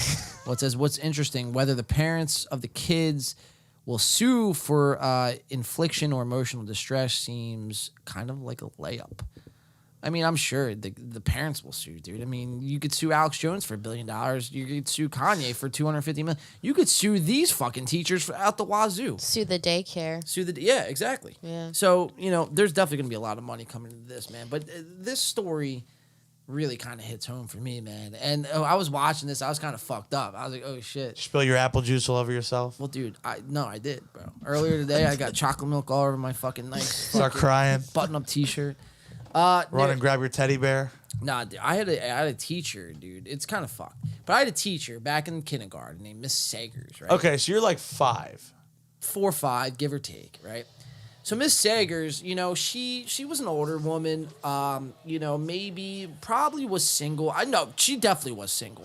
Looking back, She had to now, be single. She had to have been single. So she, you know, taught kindergarten, and you know, there were days where she would get frustrated with the class. And instead of like putting a kid in timeout or sending a kid to the principal's office or I used to get the desk in the hallway. desk in the I hallway, used to get that a lot. Or the classic, desk with the dividers. classic. I used to another get. classic. I used to get those. You guys were bad kids then? No. Well, no, I Oh, was yeah, no. To be fair, I think I have some undiagnosed ADHD, and I was a very talkative kid. And because I was a very good student as well, I get my shit done, and I would just talk to my friends, and I would always get caught because I'm a loudmouth fucking Italian. Yeah. And for me, man, I was like the class clown. So Right, the class clown. the So this attention- job is kind of tailor made for us in hindsight. it was. We were just preparing back then, We and were they get- didn't fucking get They it. didn't understand. Look at us now. Look at us now, dude. We showed them, That's right. We fucking showed you. but Miss Sagers, We showed you, We Miss showed Seger, Miss you old fucking biddy. you old bitch. She said you never amount to anything. And look at us That's now. right. Look at me now. Miss Sagers, though, let me just tell you guys real quick, because this is crazy. Like, I actually think one of these guys, or gals rather, or who knows what they are really. They're kind of fucking inbreds, if you ask me. But McDaniels, Kilburn, and Newman obviously doesn't have the last name Sagers, but you would have fooled me because Miss Sagers back in the day, I would act up, or the class would act up, and she'd get all, you know, infuriated. And instead of, you know, as Mario pointed out, go in the hallway with the desk or write a 1,000-word essay or whatever the case is, she'd be like, I'm going to go to my closet and get my witch costume and chase you around the classroom. And to me as a kid, Chase you around the classroom. chase me around the classroom. Now, granted, she never did it, but she always threatened us with that. And, you know, as a kid, like, you're like, huh. Like, you don't know the Something's difference. not right, though. Something's not right. Now, as a grown adult, you look and you're like, it's still not right. what the fuck What is kind of- wrong with you? what Was kind this public school? Public school, yeah. We got that public school education. Education. Listen, I got that education. It's not good education. I good education. But I got this fucking hair in my face. But, you know, it was just bizarre, man. And, you know, so I kind of feel what these kids are going for. But, you know, to Miss Sager's credit, she actually never did dress up in that witch costume and chase us around. So do you think Miss Sagers is a witch? I Do you think her and Giselle have conspired together? They got their against crystals Tom? out Yeah. together. And you. They're voodoo You and dolls. Tom. The two voodoo dolls. Me and Tom are like brothers of some sort of like Some kind of blood pact. some sort of weird seance down thing. the line. Yeah, I'll take it. Naked man. in the Fuck woods at a full moon. it. Whoa, thing. whoa. Oh. Maybe on Saturday. Hey. but Who's counting? Yikes. It's crazy. No, but so this really, I guess this episode goes out to my kindergarten teacher, Miss Sagers. Miss Sagers, if you're listening, roll one up with us. I just want to. Smoke weed every day. I just want to point attention to the Phillies game. Top of the ninth. What you got, Angela? Phillies Give up us that 4-2. update. Give us that update. Oh, top Yeah, give us ninth? the update. Oh, I think she already did. That fuck. was the update. The Phillies are still playing. That is the update. 3-2 all right, count. What do we got? 3-2 count. Runner on first. Three strikes. 4-2. All right. I like it. I like what we're saying. All right, why don't we cover it? All right, let's do this. We're going to exit out this. Shout out to Miss Sagers. Here's her cheers for you. Wonder what she's up to now. She's probably dead. She was like 96 when she was teaching. Oh, yeah. She's probably about 115 now. Yeah, at least. Ooh. Oh! You went around. Oh, That's shit. right, you little motherfucker. Oh no! Yup, Get kick him the out of here. Get Just him kick out him of out. there! Get him out of there! We're not Get taking the no shit. fuck out. Uh-oh, now here comes the manager. Oh, here we go. Gotta fucking... Fireworks are coming out. Get them red towels waving.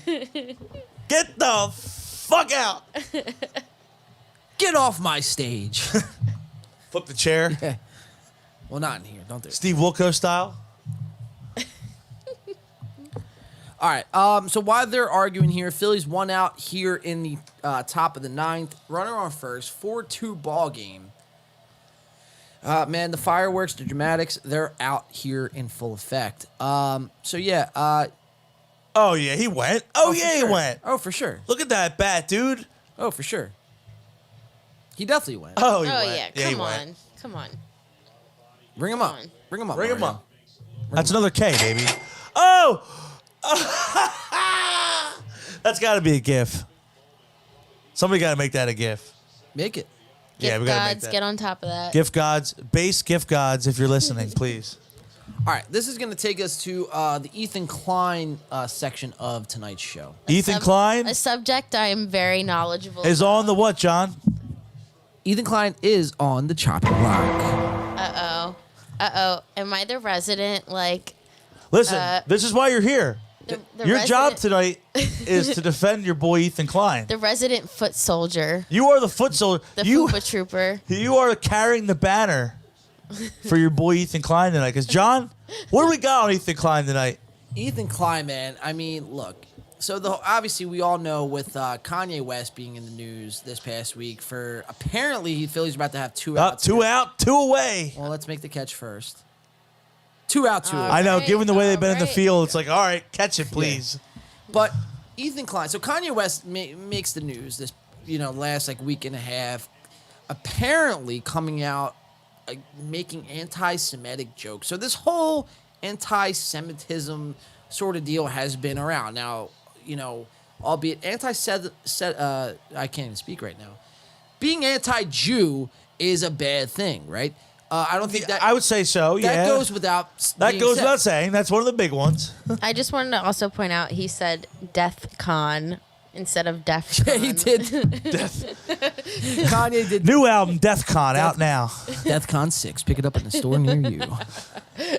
But so now this whole, anti-Semite thing. That's has been gangsters. Fuck. Death Con. Oh, dude. Kanye's a gangster, bro. I respect Kanye. Spell it Death Con like Kan. I guess you could do that. Just kind of mind fuck me, dude. But That's what he's doing. He's just subtly dropping hints. 0-2 count here for the Phils. So, nonetheless, Ethan Klein makes the news this past week. This is courtesy of Keemstar, which you can find him on YouTube, Drama Alert, find him on Twitter, and every other social media. Let's put a pin real quick in Ethan Klein because we do have 2 strikes for the Phils. I know I'm jumping around like crazy here, but right after this, you'll have my full undivided attention. Ooh, just a bit outside. Just a bit outside here. Let's cover this last strike here for the Phils. Let's go. Let's ring him up.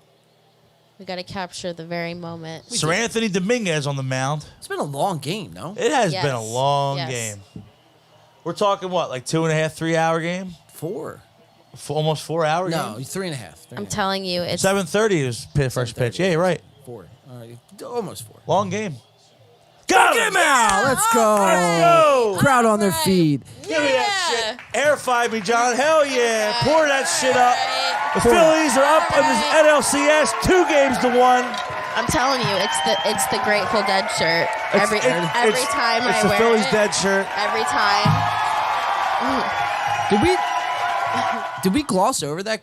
Did we say That's a fucking amazing I shirt, know by we the said- way. This is the one from 2017. I went to the game where they advanced against the Braves on Saturday, and I wore the one from 2016. And That's right. Your son being the good luck charm. Sure, yeah. you said. Right. It's either that or the shirt. One of them. A little bit of both. So we're just gonna Roll keep with it. riding Just with keep- it. yeah, roll right? with it. So I guess we know what shirt you're wearing tomorrow. Right. There it is. Right. I like it. All right, so Phillies are up. I'm in this trying to go to series. Xfinity tomorrow, dude. It's going to be rocking. I feel like I have something to do tomorrow. I feel like I have multiple things to do. I don't know. The We gentleman. would have had a show. Yeah, we would have had. Yeah. Wah, wah, wah. Anyway, enough about us. Let's get back in Ethan Klein. So Ethan Klein makes a anti-Semite joke about we all know Ben Shapiro, I guess YouTube's favorite right-wing or whatever you want to call him, podcast host, talk host. I'm not that I'm not a big fan of Ben. Daily Wire, right? The Daily Wire. Yeah. Not that I'm not a big fan of Ben or that I don't like Ben. I certainly do like Ben Shapiro better than Ethan Klein. Ethan Klein is a sad excuse of a human being. If Ethan Klein died tomorrow, I would really. The not eyes got give a all shit. wide. The steam came out the ears. Wait, Angela, you're an Ethan Klein connoisseur? I am. I would Angela say- admitted something to me the other day. How much of an Ethan Klein fan are you? Oh God, that I pay. Did I just throw you under the bus? I'm sorry. I pay the subscription to their podcast. God, I got to give you one. No, Called I'm out. sorry. Called out. I Oh, threw you right under the bus. I'm so sorry. It was for the content. Look, in my I know you defense- can handle it. That's why I did In it. my defense, I have been watching him since before the podcast when he had just H3 Productions, his YouTube channel. Fair. He was very like anti-social justice warrior back then, and I don't know, like I find some of his like stuff funny. I do agree that sometimes he goes too far, for sure. There's been a couple of things in the last couple of months that have made me uncomfortable as well. But I would say that I'm probably the resident foot soldier here, as they call us. So Mario wasn't kidding when he was saying. I thought that was maybe. No, listen. I backed up the bus and I went, Yeah, dude. Wow, dude, you just shoved her. she over can the handle cliff. it. Welcome to your first podcast. Throw you right to the fire. Not gonna front. Yes, I do. I do tune in. Listen, respect, I do tune respect. in. Yeah, I respect Respect. the honesty. I respect the honesty. I mean, you're a members only, segment purchaser. And it's actually good Right. because you give a different perspective from me Right. and John. Yeah, Right. because I'll be the first one. I mean, come on. I mean, come on. What are we talking about here? Hey, come What are on. we talking Look at about? that face. Look at the face. Look at the face. You should. Wait, where's he I at? don't know if Where'd he you've go? seen like pictures of him from the last 2 days, but he Oh. went on. He got his we're hair gonna get to cut. that. Okay. We're gonna get to that. That I mean is just. I don't know. You if guys are on the Mario's same seen page them on that yet, one. But you'll just wait. Oh, it's bad. Just Oh, wait. God. I haven't bad. seen that yet. I can't wait. He makes like I'm kind of glad I'm coming in cold on that one. Ethan Klein makes like at this point in his life, he makes cancer patients look like fucking models, dude. Like it's bizarre, bro. Like I don't know what he's been smoking lately. I don't know. And Angela, I do apologize. I don't want to like kind of like shit all over Ethan, but in another light, I do. No, man. Look, I'm not a Ben Shapiro, advocate. I'm not all for Ben or whatever. Do I tune in a few times here and there? I like to see what Ben Shapiro's movie reviews. They're pretty funny. They are funny. My favorite thing that Ben Shapiro has done was, and I know this wasn't him trying to be funny, but when he recited the lyrics to WAP by Cardi B. Oh, Yeah. that's a classic. And That's an somebody all-time classic. songified it, and Yeah. that's a bop right there. That's a certified banger. I wonder if we can. We'll get to that. We'll get 'Cause I have some Cue that up. That's a good one. After ASG's songs, we'll play some We'll cue that one. Ben Shapiro WAP remix. That's a wet ass pussy. Wet ass P word. That's a wet ass P word. Yeah, Not dry like my wife's. Ben Shapiro is super. I mean, because this is Ben Shapiro's like kind of debut here on the show, and Ben Shapiro is super like Christian, like obviously he is Jewish. Not that there's anything wrong with that. 'Cause now, if you even say the word Jewish anymore, it's like you're getting flagged, you're getting pulled down from the internet. Right. We had to know the full context, sir. You gotta have the full context, right? If you even whatever, dude, it is what it is. But Ethan Klein, I think maybe even a fellow Jew. Yes. Right. Yeah, So yeah. So I think he likes to say, I'm 99.7 Ashkenazi Jew. Ashkenazi. There you yeah. Okay, Mazel Tov. There you go. So, this whole situation with Ben and Ethan, I think Ethan kind of bit off more than he can chew in this situation, only because Ben Shapiro, like, he's a Harvard graduate, one, and two, like, the dude, like, he talks so fast. He could talk laps around Ethan. Ethan is still stuck on his first thought by the time Ben is, like, done his, like, fucking, I don't even know, dude. You make the comparison. He's got the teleprompter in his head. There it is. See, we joked about the teleprompter in front of us. That man is a teleprompter. dude. He is a human teleprompter. It's crazy. Like, he goes on rants and he just talks. So I'm kind of curious to hear, because for me, I think Ethan kind of leans into, the social justice warrior sort of character, especially as of recent, because that's where the money is, right? If you choose to go that route, especially in 2022, that's where the corporations and the YouTubes and the TikToks and the Facebooks, that's where they're going to pay you the most because you're kind of like spewing what they kind of want you to do. So, I'm kind of curious to hear your opinion on this, Angela, because, Ethan makes this remark here. We could play it first, and then I'll get your remark. How's that sound? So have you seen this clip? Yeah. Okay, so you have. Yeah. Oh, you're a members only Right. I subscriber. watched the, yeah. Right. You watched this, it live. this was in her email. She got the link I ahead of watched time. it before the public. No. There's a Dropbox. Ethan just puts these in here. Check this out this week. All right, so let's check it out. Ethan Klein this past week on Ben Shapiro. What does he think should happen to Ben Shapiro? I'm going to say if there's another Holocaust and people start rounding up the Jews. You can hear his producers already saying, the producers are already like, oh no, oh God. Here Cut we it. go. Cut it. Cut it. Cut the feed. This, I just say if they start rounding up the Jews again, I hope Ben gets gassed first. Whoa! Yeah, I'm walking off on that one. Holy shit, dude. Wait, what's that? What's the song? Like, Tabs. Oh, you're playing the Death March? The Undertaker. Yeah, The funeral march? Oh my God. Ouch. So Ethan Klein calling out Ben Shapiro, not only calling him out, but saying if there's another Holocaust, Ben, I hope you're the first one to be fucking on the shopping gas, I guess. We'll call it. So, Angela, I'm curious to see what you have to say because, like I said, I know Ethan a lot of the times. He's kind of like Andrew Tate in a lot of ways, right? Now, maybe they might be two different ends of the political spectrum, but where they, lack in similarity, or where they, I guess, align in similarity is they know what they're doing, right? They lean into what they're doing.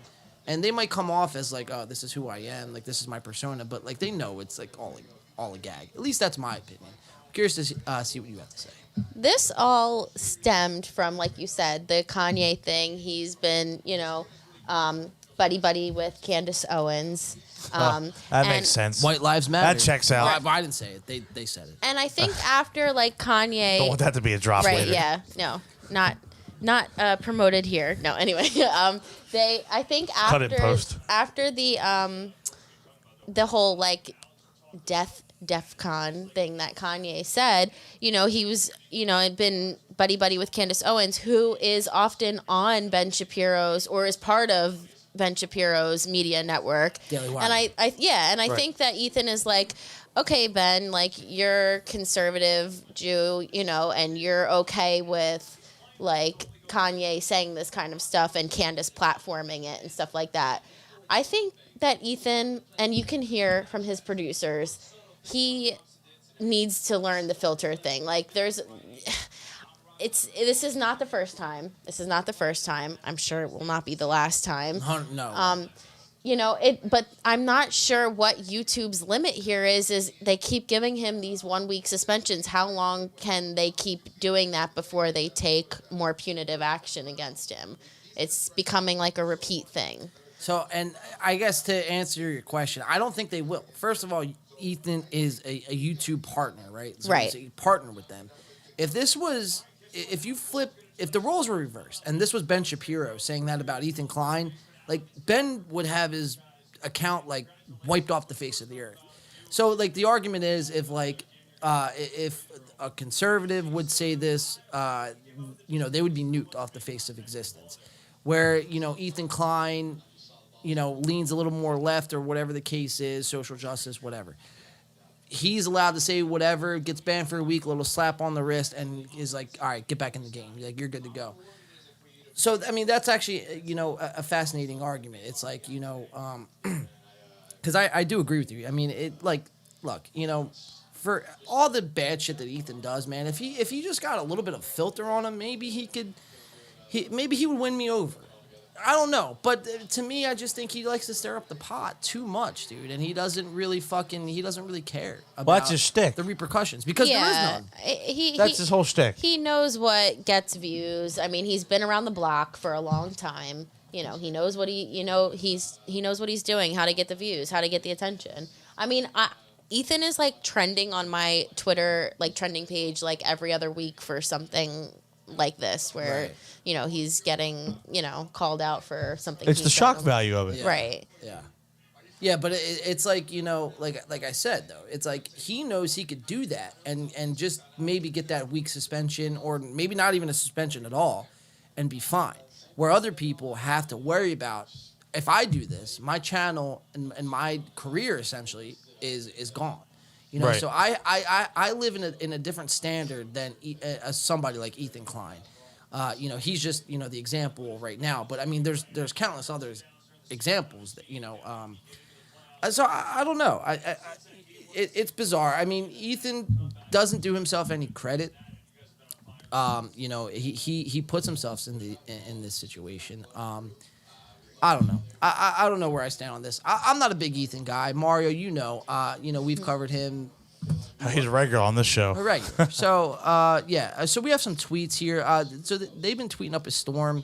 Today. This kind of. They've been going back and forth all day today. Yeah. So, here, Mario, if you want to take this for us, you could be the guest on it. Yeah. So what do we got here? So let's see. So Ben Shapiro's original tweet here says the Jewish people have always been plagued by bad Jews who undermine it from within. In America, those bad Jews largely vote Democrat. So now it's automatically a right versus left thing. Right. So now it's very highly politicized. So Ethan retweets that, quotes it, and then says, "This is the man who accuses me of being anti-Semitic," which, I mean, hey. That was a pretty anti-Semitic The proof's in the thing. pudding, my That was friend. that was a pretty anti-Semitic He's not thing to wrong. say. It's amazing, though. Like, all right, I get it. There's fucking hate in the world, and there's hate in people's hearts, and this, that, and the third. But it's like, until Kanye West opened his mouth about, like, there's a Jewish media, which he's not wrong. Like, a lot of our media is run by, like, old Jewish people. And that's a different argument for a different day. But Kanye really didn't say anything, at least that I heard, that was anti-Semitic. But it's amazing to me that since Kanye West opened his mouth, now there's like anti-Semite this and that, and the Holocaust this, and Ethan Klein that, and it's like the battle of the Jews has begun. I will say that Ethan is a dual Israeli U.S. citizen. That he is. He's married to Hila, who is Israeli. I think she did get her U.S. citizenship, but she even served. I love Hila. I do love Hila. Yeah, she's so cool. She's right? a doll. Yeah. Like her style. Fresh. Yeah, Love right. it. I am a big fan. Yeah. I own multiple. I know. I own multiple Let's pieces go. of their clothing. I Hell think yeah. I just love her style, and she's like relatively like unproblematic. You know, like she's always like telling him like Ethan, shut up. Ethan. Like Yeah. you Trying to need- keep him grounded. Yeah. right. She'd be like, cut the camera now. Oh, Ethan, you can't say Holocaust and burn in the same sentence. Especially like after the thing where like the NRA thing that he did. Oh. It was a couple months ago. Oh my God, we covered that, I think, didn't we? Yeah. Oh, That was Jesus. the last thing he Jesus. said that he got banned. Yeah. You know, I think he might say some of the craziest shit of all the people we cover on this show. But my whole point is, it's just like, oh, Ethan, you could say the craziest shit. Nah, keep going. You know what I mean? It's like Everybody else we cover, we don't cover them anymore because they're not on social media. Yeah. Alex, we can't cover them anymore. Alex Jones, I got to go to the back Andrew pages Tate's of fucking, off. Andrew Tate, it's like, He's in Europe somewhere. fuck, dude. You know, I got to go to like fucking like a fucking VPN server and fucking search for these guys. Oh my God, It's funny. beyond me. Anyway, Ethan continues. Mario, why don't you continue here? Yeah, so he says, he follows up with, now please answer my questions. Why do you platform and enable known anti-Semites like Candace Owens? Well, I didn't know Candace Owens was an anti-Semite. Okay, that's Candace Owens, known for her very controversial things that she says regarding politics and race, and let's leave it at that. I just want to point out, and I don't know if this is 100% true, but there's like a lot of thought that Candace, like, what is like a former liberal too. So I don't know. I'm like on the fence about what to think of her. Sometimes I think she can be a bit of like a grifter, like following, you know. Well, a lot of them She are. flirts But you can see Ben with the right. Shapiro has been tweeting like these same thoughts since 2011 and even prior. So I think He's consistent. right. Yeah, Right. but where Candace, well, there's a lot of that. I mean, the Steven Crowders of the world, the Candace Owens, like, They all dip their toe in that conservative pool. and well, they go where the money is. You know what I Right. mean? Like, Right. or where Right. their fans want them to go. You know, it's not like necessarily they hold this sort of belief system. It's like where am I going to get paid the most, and what can I say that's going to? And they toe that line because it keeps that, that opening You could for say the it other side of it. on either. You could say it on either side. Sure, yeah. Well, there's multiple examples. I mean, Right. there's two. The first come to my head, but no, it's a good point. Mario, I think we got some more. Why don't you continue? So Ethan follows up with another tweet. You can be offended by my joke and not be a white supremacist, obviously. I'm talking about a few usual suspects that pick these stories up, feign outrage, and activate their fans to mass report with the goal of punitive action. They and their fans don't care at all about what was said. And that so was to in give reference context, to this tweet here. Just so we are clear, the Jews who you think were wrong to wish Shapiro be murdered in the second Holocaust are the white supremacists? My God. Yeah, this is a shit show. Just huh? reading it's a shit show, man. That's a circus. I think we have more, Mario. Oh, my God. Ethan Klein, very active on Twitter, follows it up with, hey, Ben, shit. it's a joke. Do conservatives know what those are? And sure, in poor taste, but not as poor taste as your platforming anti-Semites who spread dangerous conspiracies that lead to real violence against Jews. That's the meaning of my joke. But of course you don't care about context. And then that was referring to Ben Shapiro's tweet saying, if there were another Holocaust, I would hope that Ethan and his family escaped, but maybe that's just me. Listen. And by the way, Oh, this is Ethan Klein as of there's late, the dude. haircut. Oh boy! I haven't been drinking He- enough for that yet. Wow, I So was he not went prepared on, for that. He went on Jeff Wittick's show, which Jeff is like a barber, and he like Jeff wanted to actually give him a nice haircut, and Ethan was like, no, fuck me up. He said, "Fuck me up, Fuck fam." me up. Why though? Like that's like some knows? self-deprecation to the fullest extent. That I is find He's rough. yeah, he does You know? that. Yeah. I don't know. I Then mean, the funniest thing was like he tweeted like a photo of a text message to his mom where he sent his mom a picture of his hair, and her response was like, "Oh no!" Oh no! Why did you do that? why? Look at it, massacred my boy. Little Godfather, huh? Little Godfather It action. is. Oh my God! Did you know that he does that like the Godfather skit on like a lot of his shows? They play the music. Is he in gonna the- win me over now? He Damn, does. that's fucked. They do. Yeah, he does a little. He's gonna skit. win me over with that, isn't Mario, do not convert. Mario, do not convert. he? Oh no, I'm listening. Stand You strong come here. to me. How much was that subscription? Too much, man. Too much. I do what I gotta do, man. I gotta earn the brownie points somewhere. This is always though something that's got me about Ethan. It's he does well for himself. Obviously, the merch, the sponsorships, the YouTube partner programming, and all that. He lives in Beverly Hills for crying. Yeah, I out mean he's loud. doing something right. But he's still and I get it. You got to make your money somehow, right? But you're still you still charge your fans and you still do the super chat thing. I would never charge anyone to I'm not going to charge you money to read your chat. Like I'll just read your chat. I want the engagement. Right. You know what I mean? Now, granted, they have 45,000 people that watch their show at one live event, but I don't know, man. That for me that's what rubs me the wrong way. It's like you live in fucking Beverly Hills in the Hollywood Hills. You don't dude. need this. You don't need it. You know Right. what I mean? So it's like you could find other ways to make it. Obviously, you've made it this far looking like this. You could find another way. You're pretty creative, So it's pretty interesting. My whole thing here. Let's watch Ben Shapiro's response. I look at Ben, dude. I mean, Ben growing the Kind beard. of like the beard better too. than the clean shave. No, Yeah. I do too. I Yeah. love. I It love, aged him 10 years. Yeah. I like. Now the he looks beard like on he's Ben. 25. Yeah. He looks good. He looks good. Comment on a guy. But see, this is where Ethan kind of fucked up because Ben, like I said earlier to start the segment, can run circles around Ethan when it comes to facts and stuff along that line. He's a Harvard graduate, for crying out loud. You know what I mean? And Ethan, say what you will, but is a YouTube troll. I mean, am I far off from saying that, Angela? Am I hurting your feelings? I think that he knows that. Right. That's he a leans shtick. into it. But so Yeah. where That's his MO. where Right. Ben it leans into the Harvard graduate, Ethan leans into the Class clown. exactly.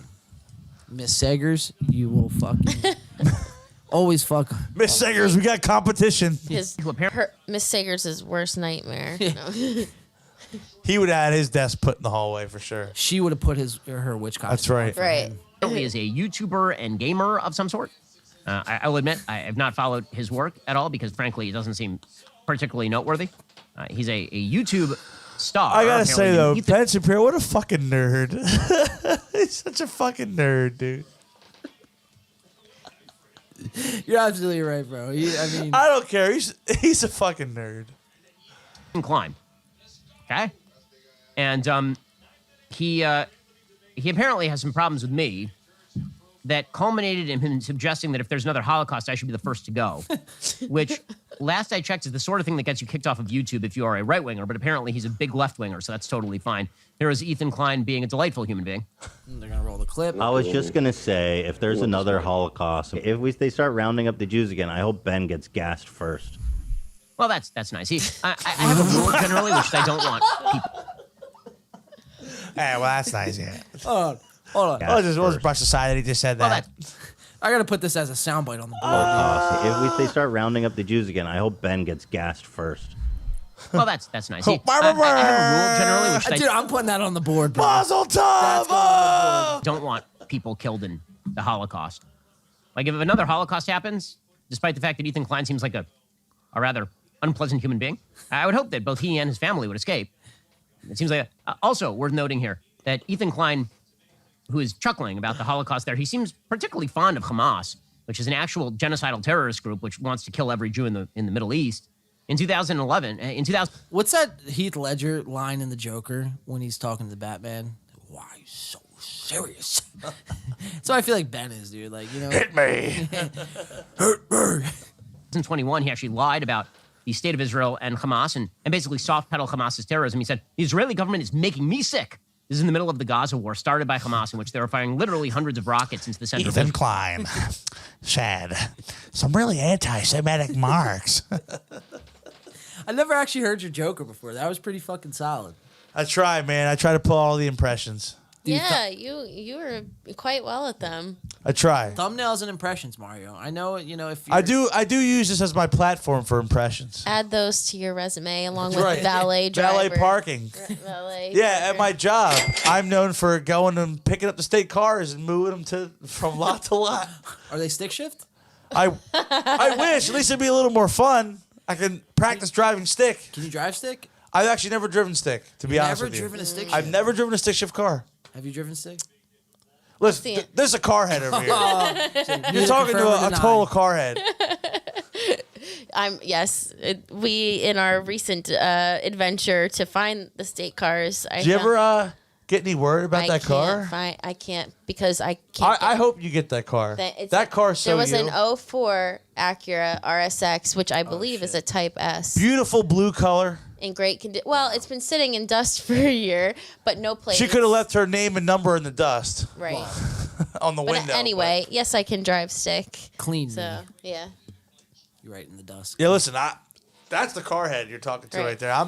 Oh, you can drive stick. Yes. So that's solid. That's solid. Yes. There's something about driving stick shift where, you know, I don't know. It's way different than driving automatic. The moment you push in the clutch, right? Vroom vroom. Right. I wouldn't know. I wouldn't Need my know. fucking automatic transmission. What a loser. What a loser. Me and my 2-game losing streak fantasy team. Need my 4-cylinder car, getting to work safely, doing 40 miles per hour. Hey man, you got a Subaru. I do got a Subi. Yeah. I do love Don't my knock little yourself Subi. too I love hard. my Subi.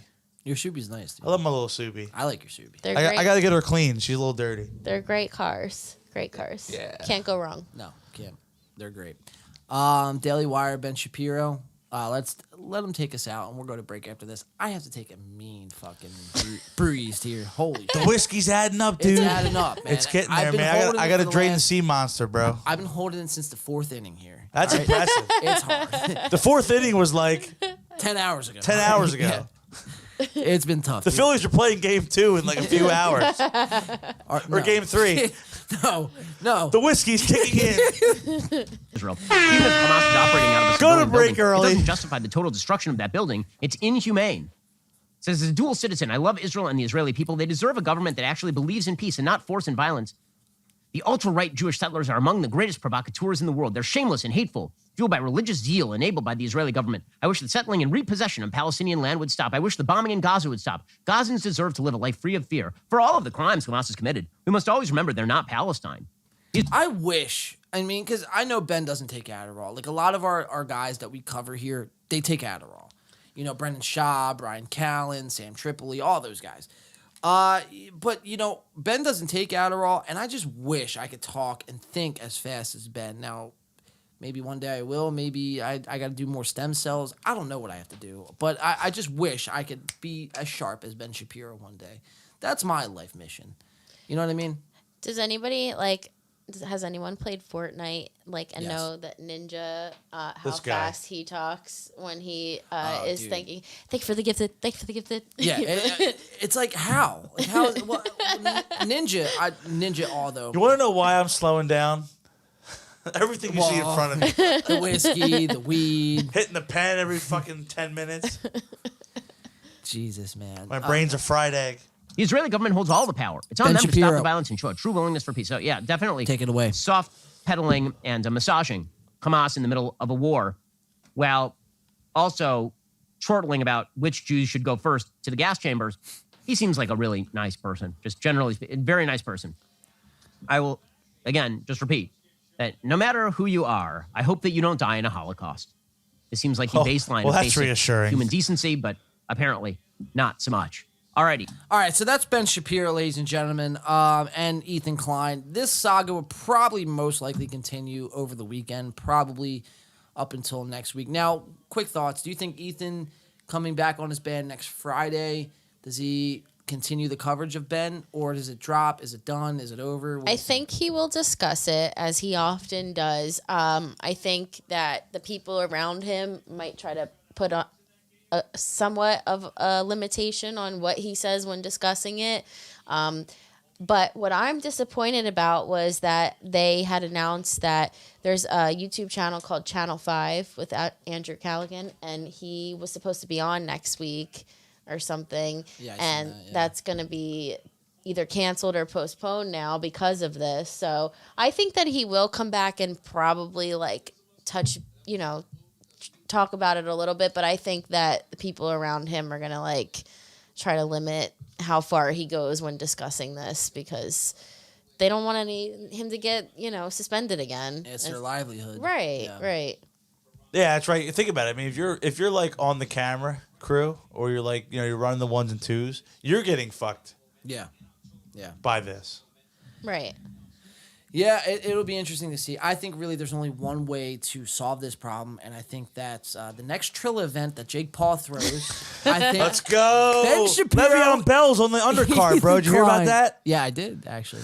Legitimately. And next week, Anderson Silva. Yeah. He's on that card. Oh yeah, we'll be on. Would Ethan Klein ever do a Triller boxing event though? Ethan Klein. He's currently engaged in multiple lawsuits with the owner of Triller. So If you're listening, you can go back a few months. I did my VR boxing. What was his name? I got my sparring session. Was it Kurt? Kurt. Good old Me and my boy Kurt sparred, and I whooped his ass. I'm coming for you. Triller events, book that shit. you hear that, Triller? Get right. this guy. Get this Snoop, guy. Snoop is going to be commentating our fight on Triller. I'd like to see that, man. I'd like to see. How about even a little tag team matchup? How about Ethan Klein? Little cage match action? Little cage match or Hell in the Cell. Hell yeah, dude. Ethan Klein, and I don't know, throw out an opponent. Or not an opponent. Keemstar is the right response here, right? Tag teaming and Keemstar, that's a good one, dude. Well, they actually... That's a good fight. They actually tried to set that up, I think, at one point. And I don't know who backed out of... Ethan. Ethan backed out, yeah. Because Ethan's not going to box, Yeah, right? he doesn't. He's not interested yet. Yeah, he's not interested. Now, he's comfortable enough doing what he does. So why would he put himself out there... unless you gave him 6 months to train, Ethan would lose. It's just he's really he's not in the best shape. Right. He's not the most physical of specimens. To put it lightly. Look, I'm not either. I'm no physical specimen myself. Well, according to the Reddit, we're obese, fat. According to Reddit, I'm a fat ass, obese, ogre, troll, not funny. Again, I'm very fat. To reiterate that. But, look, you look at some of these guys like Ethan or Burt Kreischer, man, and they're like one double cheeseburger away from I'm a having thick one. stroke. It's all good. Well, hey, man, it's 2022, bro. That's right. Thick with a C. Embrace it. Not multiple C's. Not thick boy with Brendan Schaub. Not thick boy with Brendan Schaub, but thick with 3 C's. With 3 C's. All right, I have to take a ginormous fucking piss here. We have some podcasts still to cover here. Give us about 5. Stretch our legs a little bit. A little 7th inning stretch. 7th inning stretch. As you will. Phillies, guys, ladies and gentlemen. Phillies did pull out tonight's victory. Up 2-1 here in the NLCS. They'll be back tomorrow night in Philly. We're going to go to break here. We're going to play some All Systems Go on this break just because they just put out a new record. And it's fucking phenomenal. I've listened to all of it, and it's fire. Hold on, sorry. Shout out. I can't talk and type at the same time. It's one of the their new record's sick. But we're going to go out on some ASG nonfiction. Just put it out. I think it was 2 weeks ago now at this point. We're going to let them take us to break. Make sure my title screen is up here. Yeah, BRB. All right, guys, we'll be right back in about 5-ish minutes. We'll see you soon.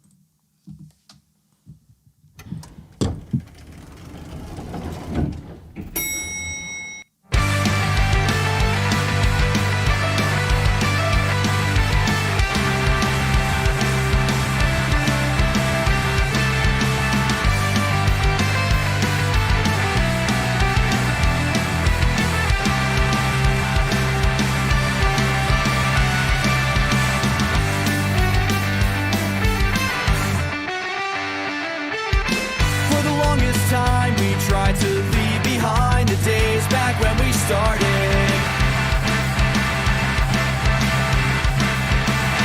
Where one bad night would mean a lack of approval, consider it pointless.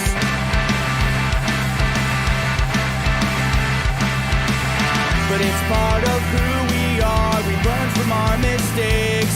From the first power chords on the porch in the summer, don't think we should have done it any other way. We're still here, and we're still in this for a record year, and all the memories that are bound to go with it. We're the polar horses on paper, and make it all count at the end of the day.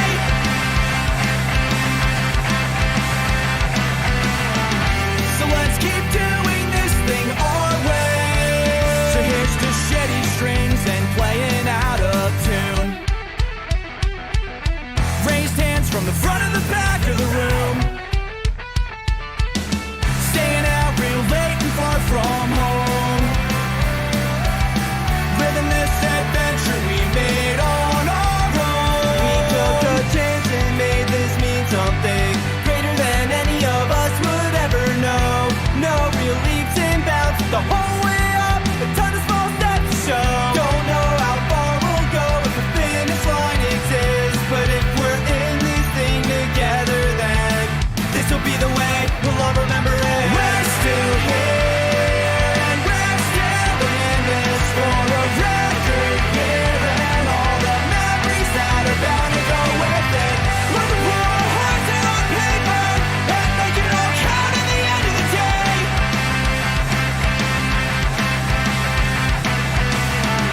So let's keep doing this thing our way.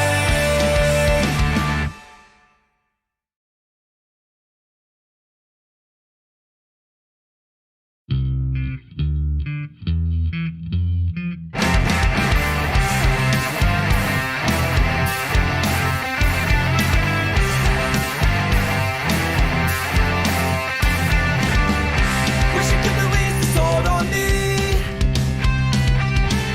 Create out of other people's dreams. Waiting on the possibilities. We'll push it past the breaking point of sanity. The feelings that can occupy my mind are strongest when they aren't even. My head is spinning round and round again, inventing critiques of me without end. They say you shouldn't be mean to your friend. What if I am only mean to me? Really need to try to find a way to find out what I really have to say. I just need to breathe the night and day. Accusations bring me to a darker place. The feelings that can occupy my mind are strongest when they aren't even. My head is spinning round and round again,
after midnight. Hoodie weather at the coldest time of the year. Lately nothing's like it used to be, and I'm realizing there's nothing left for me here. Walking in the dark, I can see my breath. 4 months, 15 above freezing. It's a ghost town here, everybody left to search the world and find the meaning. Now it's almost time to say goodbye to this part of life. There's a million other places just like this, a G-rated suburbia. But when we were all younger, this town was way better, and it really felt like a home alone.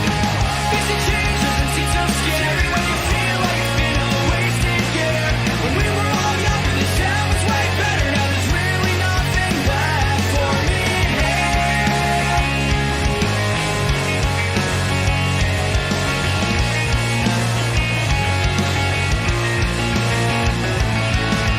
Now in the blink of an eye, it's summertime. Green grass, sunsets in an orange sky. A good view, a reminder of home. But it wouldn't be enough for me, even if it could. If I told myself I hated it here, then that would be a lie.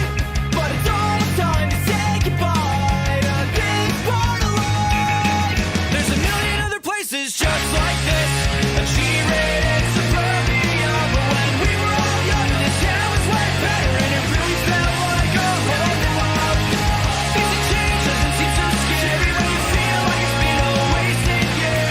When we were all younger, this town was way better. Now there's really nothing left for me.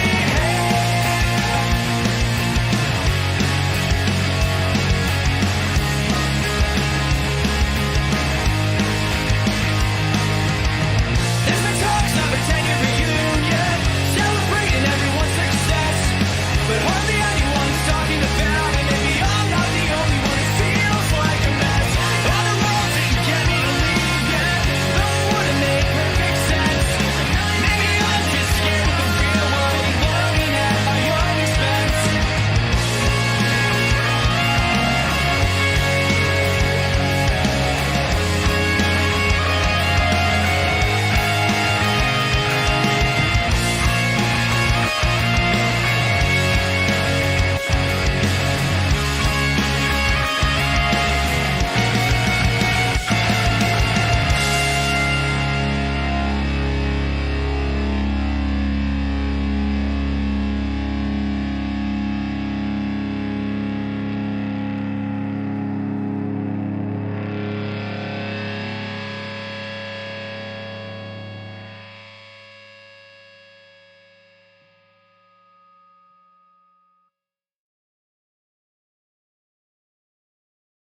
We're just singing it down the octave.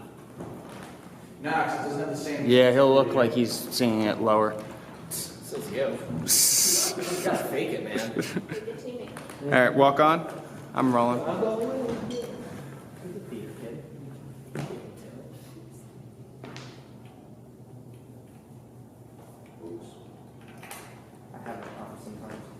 I've always been on the outside, looking in through a window or a door. And if I could have anything, it would be a connection or some humanity. I feel like a stranger in my own skin and bones. Don't hurt me, don't desert me, don't let me go.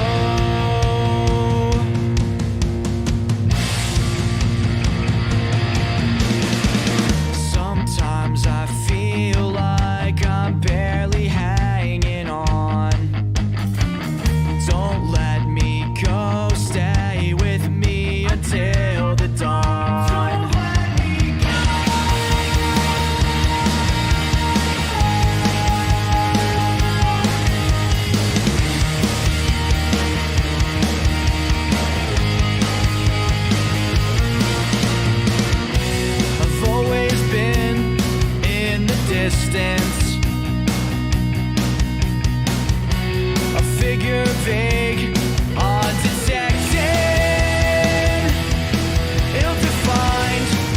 Can't you see you give me definition?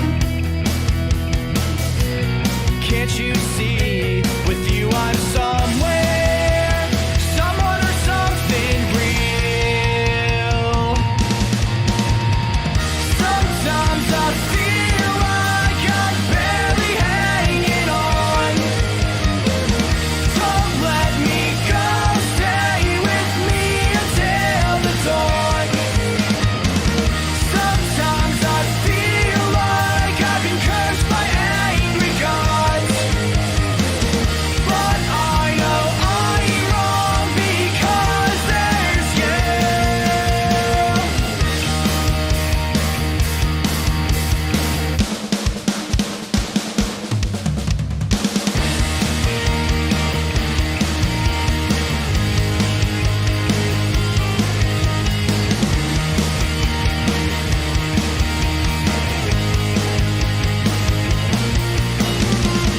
Sometimes I feel like I'm barely hanging on.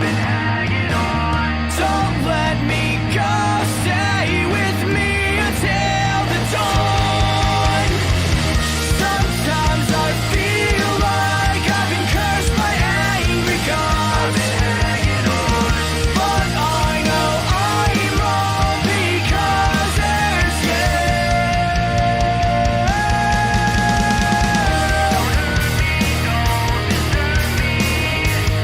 In my own darkest hour, don't let me go.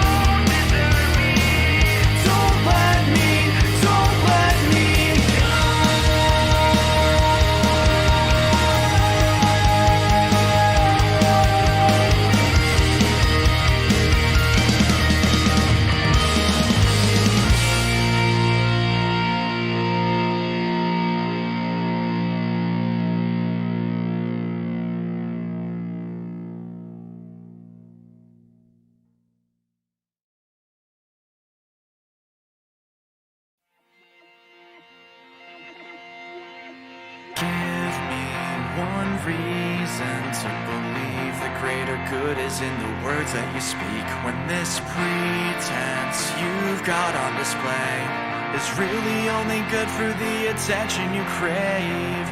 You're advocating for change, but you can't change your way.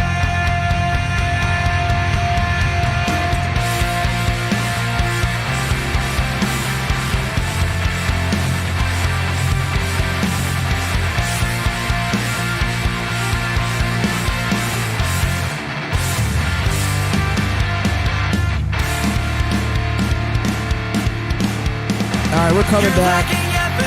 Live chat, if you're still with us, pull up another drink because we still have some coverage to go.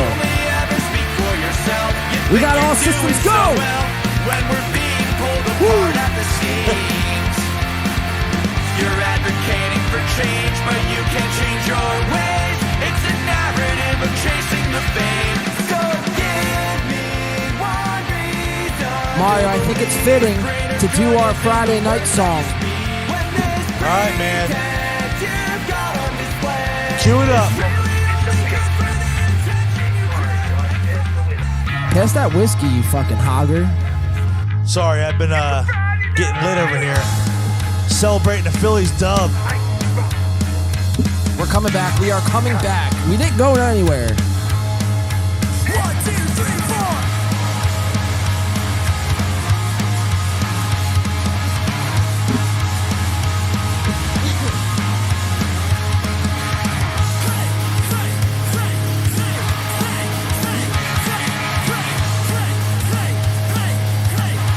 This looks crazy right now. I'll tell you, this looks nuts. My shit's still going. Oh, that's still going. It's just steady coming out. Yeah. Don't set off any fireworks. Oh, it's gonna be setting off. You gotta come out like this, John.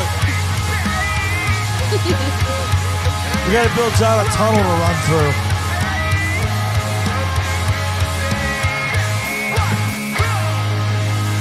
All right, we have made it to the other side. We are back.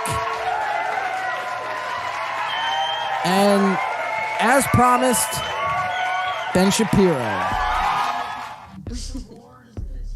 There's some wars worse in this house. Welcome back to the Pain Podcast. It's a Friday night. Freak. 7 days a week. Wet ass P word. Make that pullout game weak. Ooh! Yeah, you effing with some wet ass P word. Bring a bucket and a mop for this wet ass P word. Better than the original. Give me everything you've got for this wet ass P word. This song fucks. Beat it up, N-word. Catch a charge. Extra large and extra hard. Put this P word right in your face. Swipe your nose like a credit card. Hop on top, I want to ride. I do a kegel while it's inside. Spit in my mouth, look in my eyes. This P word is wet, come take a dive. And continue along these lines. And it gets significantly more vulgar. Like, a lot more vulgar. Stop. Ben Shapiro, Shout out to whoever songified that. Thank you. Listen. Thank you for your service. We're all getting laid to that song. We salute you. So we are back, ladies and gentlemen. This is the second half of the show where things get wild. The wheels, as they say, come off. A little in the paint after dark. You were going to say in by two, weren't you? In by two. I see what you did The there. whiskey is kicking my ass to the fullest extent. Yeah, so little All Systems Go to take us out on break, man. Shout out to those guys. You can check out Nonfiction Today, which is on Spotify. It's on YouTube and every other social media platform you consume your music. So make sure you check it out. Those guys rule. That record was like, what? They did that. They did, sorry, I was hearing something in my monitors, but they did that record. I think they put out like the first 6 songs last year, and then they did like another. Yeah, because that was with Nick Brzezzi from Man Overboard. Yeah, at House. All right, so we're going to continue on with the second half of our show. We have some, as we like to do every week, because I like to come prepared, and I don't like to come with, not enough, I guess, content. So we'll trim some of the fat, I guess we'll say. So we had some Joe Rogan. I'm just going to go ahead and cancel Rogan out because, Rogan sometimes gets us flagged here on the YouTube. We got some Kanye West, which everyone by now, if you don't know what's going on with Kanye West, listen, Kanye West 2024. That's all I got to say. If you don't know what's going on with Kanye West, man, I can't help you. What are you doing watching this show? Shout out to everyone in the live chat, though. You guys have been fucking awesome. Holding it down for the underground. So what we're going to do is we're going to play a little bit of Brendan Shaw, Bryan Callens. And then we're going to go into Bryan Callens' first, I guess, it's his 5th episode, but it's his solo podcast. His first solo venture. The Bryan Callens Experience. And, guys, it's a doozy. So we're going to get into that. Real quick, we can confirm that Bryan Callens is indeed wearing the flip-flops this week. Oh, he's wearing the flip-flops. He's got the flops on. Bro, I think they're a sponsor. He'll deny that that's a sponsorship, but... That is ad placement at its finest. I mean, look at that, bro. Put some fucking shoes on. Is for the love he of God. on Wiki Feet, though? Is he on there? What's his score? I went right to the last episode of Game of Thrones when you said that, too. I seen this clip on Instagram. Brendan Schaub and Bryan Callens going at it like a bunch of fucking deranged lunatics like they are. And just watch how this clip unfolds, and then we're gonna get into Bryan Callens first. Look at that real quick. Something sexual is about to go down. Oh, Mario, you hit the nail on the head. Wow. Let's watch it. Let's get some volume, please.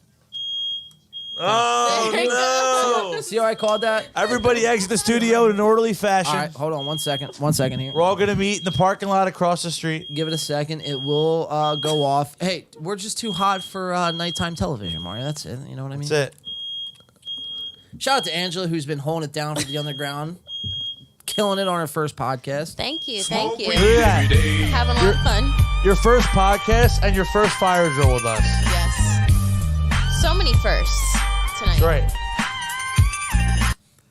And just like that, the fire alarm is off. So without further ado, ladies and gentlemen, let's stop with the shenanigans. We put out fires on this Mario, show. let's get serious, Mario. Let's get serious. Let's get down to fucking the nitty gritty, brass boys. tacks. Let's go. All right. Brendan Callens, Bryan Schaub.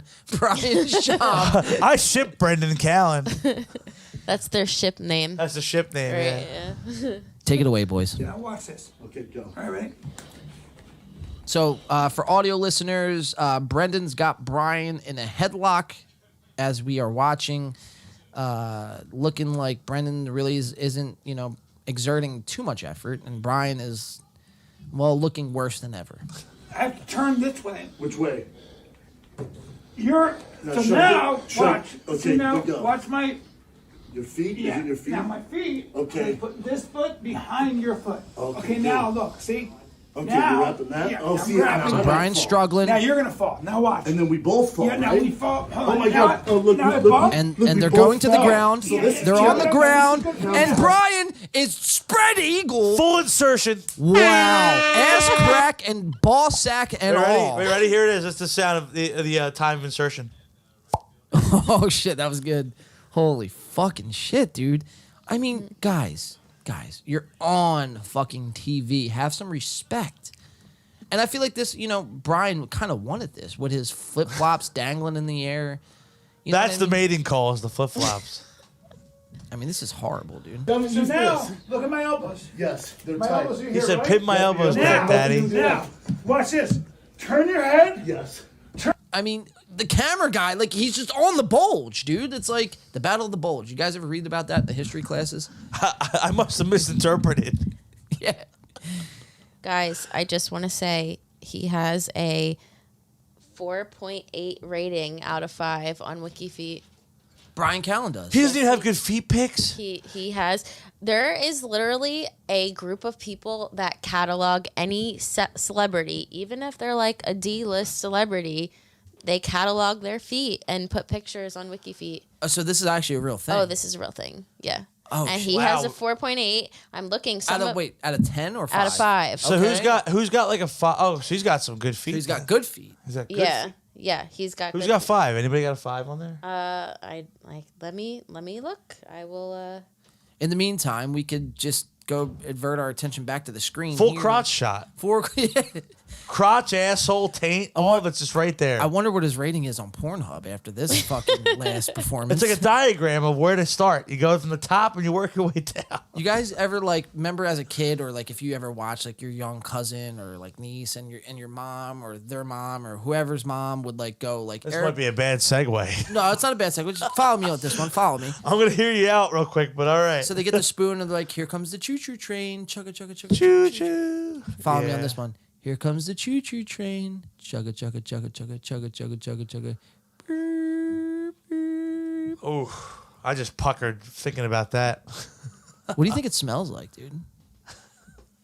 You think it smells like that Henderson rye whiskey over there? Henderson dude? whiskey. Oh my god. Sandalwood and Axe body spray.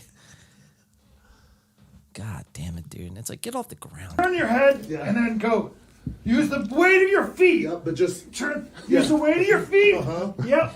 And like, Okay, now. So you turn So that that'll way. happen sometimes. Brennan's dick is rubbing up Just against fuck Bryan's. already. Like, yeah, just Then fuck look, already. I haven't used this hand yet. You haven't used that And then hand? I'm just gonna do this. That's not fun.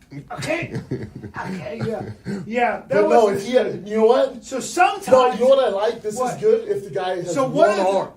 Well, no, So no, here, because look. so I would never let you. I would never let you do that. But I already got In your a- neck. In so a look, fight, I would never let you. But you're not gonna hand fight, right? Because No, I'm not here. gonna let you. He look, said in a I'm not fight gonna he let would you- never let him do it, but they're not fighting. They're having sexy time. Sexy So choke me out, Daddy, he said. on camera too. That's right. Is there a safe word? Oh, there definitely is with these guys. I'm trying to think what their safe word could even be. Harder. Harder. The fighter. Yeah. The kid. What are you? The kid, fighter, Daddy, the the kid. Wait, who's the kid?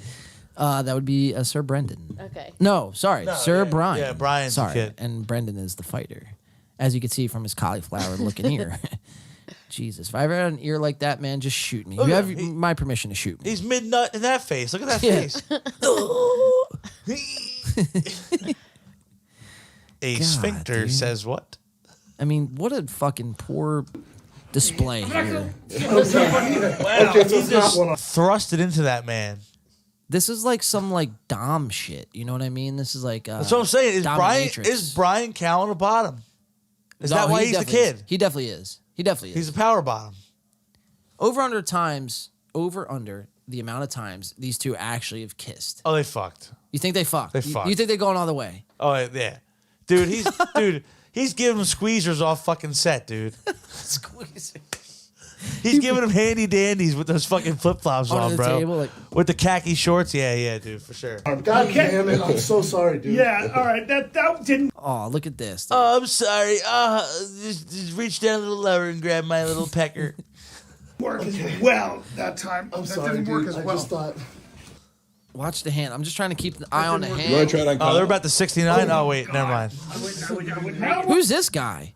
He's a cameraman. You gotta have a cameraman when you're filming porn. Right. Yeah, but like, what's his story? Why is he here? You know what I mean? He's Like, making the money, man. You gotta do what you gotta do. all right, respect. You got bills. Inflation's Some high people these get days. to watch two blondes. Some people get to watch Bryan Callens and Brendan Schaub. You can't pick it. We can't all be winners in this business. Now what, dude? So this part of my vote. There's an audience for everything. Right. No, there is. There's a tab on Pornhub for all of these. Right. You just haven't clicked that far yet. Your shin. Yeah. And I'm gonna dig it in. I don't even have to do anything. I don't have to do much here. Nothing. So for audio listeners, man, this must be insane. Like you must actually think we're watching a porn. He Like, said, I don't have to do much. It just slides right in. Just the tip's already poking out. Might as well just go all the way. I'll drive you. Documenting, and I'm doing this. How bad does that hurt? That kind of hurts my shin. Yeah. But what are you gonna do about the upper body when I come No, here? no, 'cause here. Oh, I see. Careful my toe. Do you hear who's laughing in the background, by the way? I'll give you a hint. Long hair, blonde, own podcast. Ladies and gentlemen, he's been on the chopping block before. Mario's looking like he's stumped for some reason. No, man. I know Oh, who he you're knows. talking about. I Okay. know who you're talking about. Sir, Go ahead. Mark Harley. And we can't stand. That's Brandon's actually guy, Mark Harley, man. Mark Harley's podcast Is probably, well, actually, might be one of the worst we've covered on this show. I'd actually say Bryan's is probably a little. They're close. They're neck and neck. They're 1 and 1A. That didn't feel good. The video of Mark Harley rapping Eminem. I just wanted. Oh yeah, classic Mark Harley. That's classic. That was quick. That was quick. ACL gone. Judo here. Yes. That's not judo. Okay. So now I sit out here. Yeah. Look at how the gable grip here. Yeah. Okay. You say the And gay now, grip? watch this. Watch this. You got a head arm there. Yeah, watch this. Okay. Tell me that doesn't hurt. Doesn't hurt. Okay, but okay. Here, watch this. Oh, a little more pressure there. Look at that. Sit out. Yeah, ladies and gentlemen. And then boom. How does that feel? I'm fine. A little more pressure. How does that feel? He's lying. I just hate to He's lying. In the first time in podcast history, ladies and gentlemen, in the Pink Podcast, Live reaction to gay sex. gay sex at its finest, right. ladies and gentlemen. Wow. And look at Bryan's immaculate feet, apparently from Wiki Feet. Those are 4.8 feet, bro. 4.88. Put some 4.88. respect. Put some respect on them feet. And I did a little search just now, and WikiFeet no longer allows you to search by site rating. It just says, we've disabled this feature. Please enjoy everybody's feet equally or something like All that. feet matter. But I will say, all feet matter. But in my brief search, I will say Bryan's was the highest that I've seen. Bryan Callens. That's why he wears the flip flops, because he's showing off those sexy feet. So this might be the conspiracy of tonight, though. Does Bryan Callens like subscribe to his own Wiki Feet? Knows that he has the highest feet, Right. and just did this sandal company give him the sponsorship because of the high feet score rating? It may very well That's be a that. Wiki Feet, like 3-year deal, endorsement deal. Yeah. Nike has LeBron and Reebok has Rick Ross. Contract. This sandal company has Bryan That's fucking right. Callens. Ladies and gentlemen, it's never a dull moment here on this podcast. So we're gonna go. I'm doing something wrong, man. I'm working a 9-to-5 day job. I'm doing this. You should be selling your feet. I gotta sell feet pics. You should Yeah, be what are you doing doing, that. dude? Come Yeah. on. I got big feet. There's got to be a market for that. You know what they say about big feet? A big personality. There it is. A big old throbbing personality, right? Oh man. Let's That's see. right. Let's see some of these comments. So was holding him back because if he got all right. So a lot of these comments, a BJJ tournament every time he passes.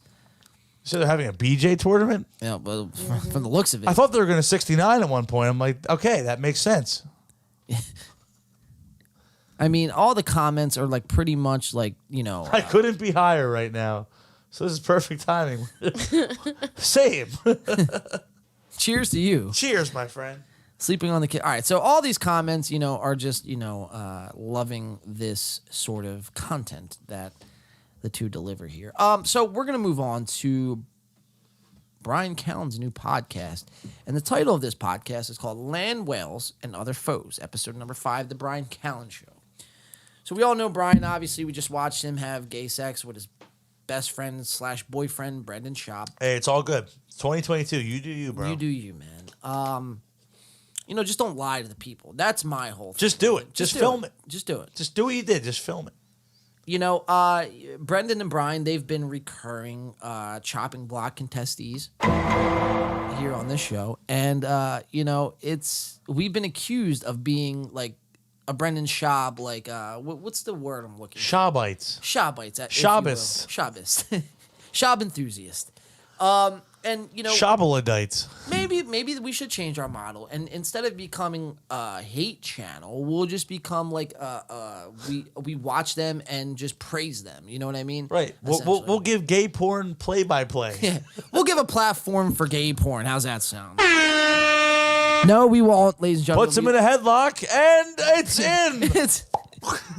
God, dude. We have officially taken the left turn here on tonight's segment. So, nonetheless, Bryan H. Callens starts his own podcast called The Bryan Callens Show. It's pitiful. I think Mark Harley's podcast is actually better, and that's saying a lot. That's saying a whole lot. Boy. We're going to dive into this, man. But just a couple quick notes to, I guess, take away from this is Bryan is searching for something. And he's searching for like some sort of validation to like from his peers to just be looked at as a man, quote unquote. Like, yo, you're this big macho man. Like, gotta live up to the image. Gotta live up to the image. That's just what Bryan's about, dude. And he's just searching for the validation. And we're gonna watch a lot of that here tonight on episode 5 of. That's what happens when you're a Rogan disciple. You're constantly chasing that manhood. Well, and people should know, and if you're chasing in that manhood of Joe Rogan, you're never going to fill those shoes, man. Joe Rogan is like the top of Mount Everest when it comes to that. I'm not saying that. It's just how the pecking order is set up. That's what it is. So he's the cream of the crop. It is what it is, Number one. He is number one. That's right. He is number one, the number one baldy. And, we had some Joe Rogan on tonight's show, but unfortunately we had to drop that. So we're going to jump into Bryan Callens, episode 5, Land Whales and Other Foes. I have a couple clips segmented out here. Enjoy the Henderson on your way out, Adam. Hope that was Adam good. making an appearance in the booth today. Adam did beat me 2 weeks ago in fantasy football. I was real salty. Got me that. too, I was think. real salty with that, dude. Dude, I got real lucky. I'm not gonna lie. yeah. Derek Carr and Josh Jacobs. What the fuck, dude? What the fuck? 2 touchdowns for Josh Jacobs. You can't complain. And 2 50-yarders by Derek Carr. Oh, 2 tutties? That'll do it. That'll do you in. Derek Carr can't do shit the rest of the season, though. That's what's pissing me off.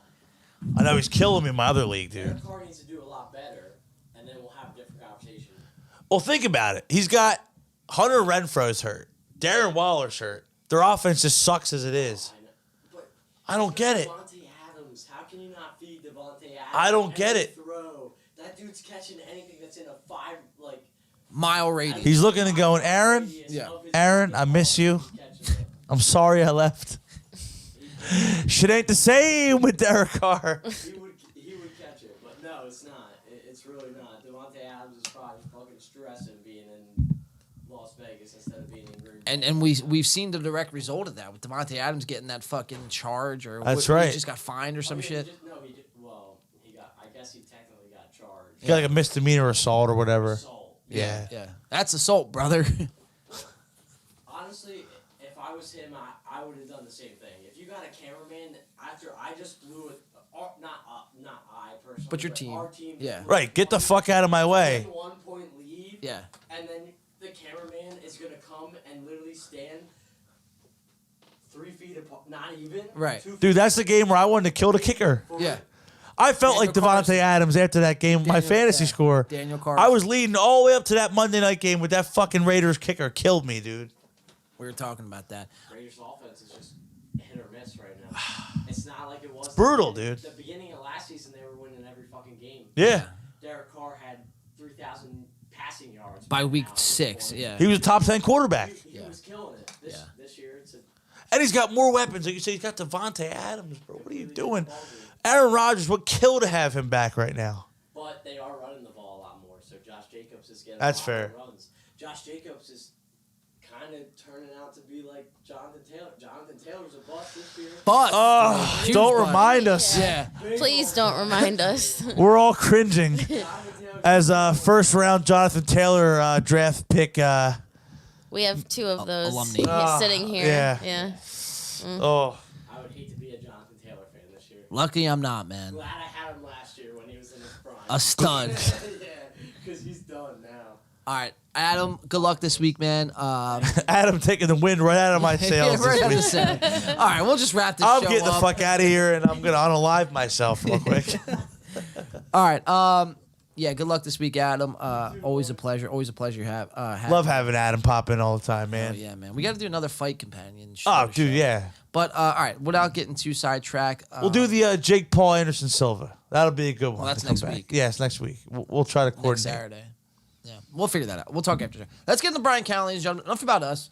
Please avert your attention back to Bryan Callens. I'm going to play this intro. I Back just to noticed- WikiFeet's number one star. hottest model of the year.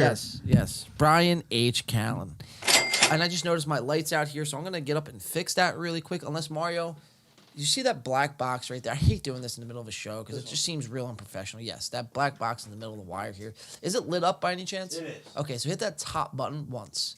There it is. All right. Bryan Callens. Let there be light. Let's go. Roll the clip.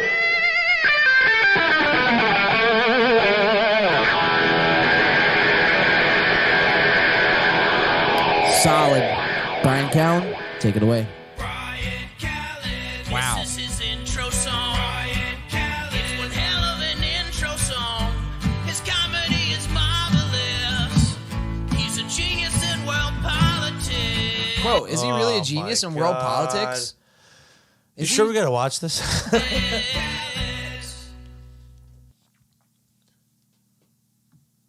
Ladies and gentlemen. Had some thoughts. Had some very interesting thoughts. Sometimes you have thoughts that blow your mind. And they're thoughts that blow your mind because somebody who thought even deeper on an issue puts them in your mind. And then you go, hold on, I have to think about that for a long time. I was thinking about how much I like this color. I'm wearing this color. Yeah. It's a tight little V-neck. And I don't care what anybody says. I'm very happy with it. I like the way it clings to my body that is getting more expansive. I haven't gone into TRT yet, but I'm lifting heavy. I'm going to what's called hypertrophy. It's what we say in the bodybuilding circles. I'm crushing As if you're my one back in the bodybuilding and circles. thighs, where my Look back at and you. tries one Noodle day, arms. and then I'll go Noodle arms. chest, Fucking pool noodles. thighs Chicken the neck. next, that kind of stuff. Then we go leg day, dude. Leg day. Oh, do we? If my quads, I feel like my ass I feel like he's addressing us right now. had Only my feet day, hammies bro. had a mouth, Feet day. they'd be This just screaming started for and mercy. he's already all over the place. Oh, it gets worse. This is what he Oh, it does. gets worse. He just rambles, and There's no substance. there's nothing. And Brendan Schaub is the co-host, so you're not going to get anything out of him either. No, if you're tuning into a show And like this one's by himself, so it's even worse. it's worse, dude. Because if you're tuning into a show like this, it speaks to the kind of person you are, and that's the kind of person I want to stay far, far away from. Angela, I hope you're not a Bryan Callens connoisseur. Nope. All right, good. So you didn't give him the 4.8 rating on WikiFeet? That was not me. Ah, shit. All right. That was me, by the way. Listen, I get it, man. There's some nice sandals he's wearing. I can't deny it. I can't deny I frequent WikiFeet, but not for him. Not for Bryan. Shit, I gotta get on WikiFeet. This is You're missing out. this is unlocking a new. Yeah, I've never heard of this. Listen, I didn't know I was this interested in this. Mario, we might have just opened up. I'm discovering whole myself gateway. on this show. I'm gonna go on WikiFeet tonight. Quit your day job. That's it. All day on WikiFeet, just leaving Just comments. posting pics. That's a fucking 4.8, baby. Oh hell yeah! Screaming Look at them heels. for mercy. And what do I say? What do I say to them? Check this out. And they do. They scream silently on the inside of my body because their mouths are on the inside of my body, not on the outside of my body. So on the inside of my body, I can hear them screaming, please, no more, please. And you know what I say? I go, shut up legs, shut up glutes, shut up hammies. Hey, posterior chain, get ready, because we're just warming up. And then the panic really hits. Then they're like, you're not going to do farmer's carry. You're not going to do other stuff that also gets your shoulders, are you? Like goblet squats that spikes your fucking testosterone. And I go, yeah, we are. And here's the thing, posterior chain. Here's the thing, lower body. Always expect the unexpected.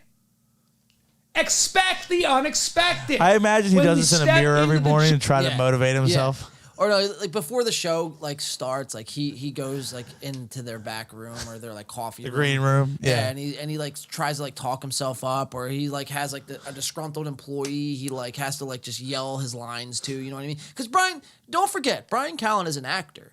Like he has roles. Sure, this is an act. So this is an act. This is yes, plain and simple. This is literally what we're watching. I mean, look at this, bro. I mean, this isn't a normal person. Like you could tell when something's This isn't genuine. normal No, it's not, because you could tell when something's genuine, bro. No, And it's bullshit. Yeah, it's you know what I mean? This is just an actor acting. You know what I mean? So you know, if you're into that kind of shit, I guess this is the podcast for you. For me, it's not for me. I guess Not for me. Simply tell you that. Jim, it's basically a street fight. We're not in class anymore, bro. Okay? Because if you learn how to fight in a This is the first classroom, part I you wanted know to what the watch. guy across from you is going to do. There are certain rules. Well, in a street fight, rules go Check out this the out. window. It's why you can't feel your legs. It's why all your shit goes into like sort of you become numb. That's because this is real life. And before I step into the gym now, I say to the body part I'm about to hit, whether it's my back, and I'm hitting all parts of my back, by the way, whether it's my traps, my buys, get to it. Arms less so, by the way, we're going to get into that in a second. But I if can it's tell. my back, my chest, or my lower body, I say, expect the unexpected. We're going to battle. We're playing for keeps. This is a street fight, kids. This is a street fight. And I call them kids. My muscles are still kids. They've not earned the right to be called adults because they're too small. Why don't I work my arms Do you guys as think much as I he does work my cock back push-ups? and my legs? Why don't I work my buys and my tries? Come on. This is going to sound silly. I want my arms loose enough so I can throw hands Here we go. when I need to. Watch this. And if I got really big biceps and triceps, I feel like the energy stays in my arms. But if I got to throw hands in a life or death situation, I want There that. it is. I want loose. Bop, bop, bop, bop. So we are, ladies and gentlemen, not even 4 minutes into this podcast, and Bryan is shadowboxing the air. Throwing the 1-2s. Throwing the 1-2s, dude. Why? I have no idea. I will never know.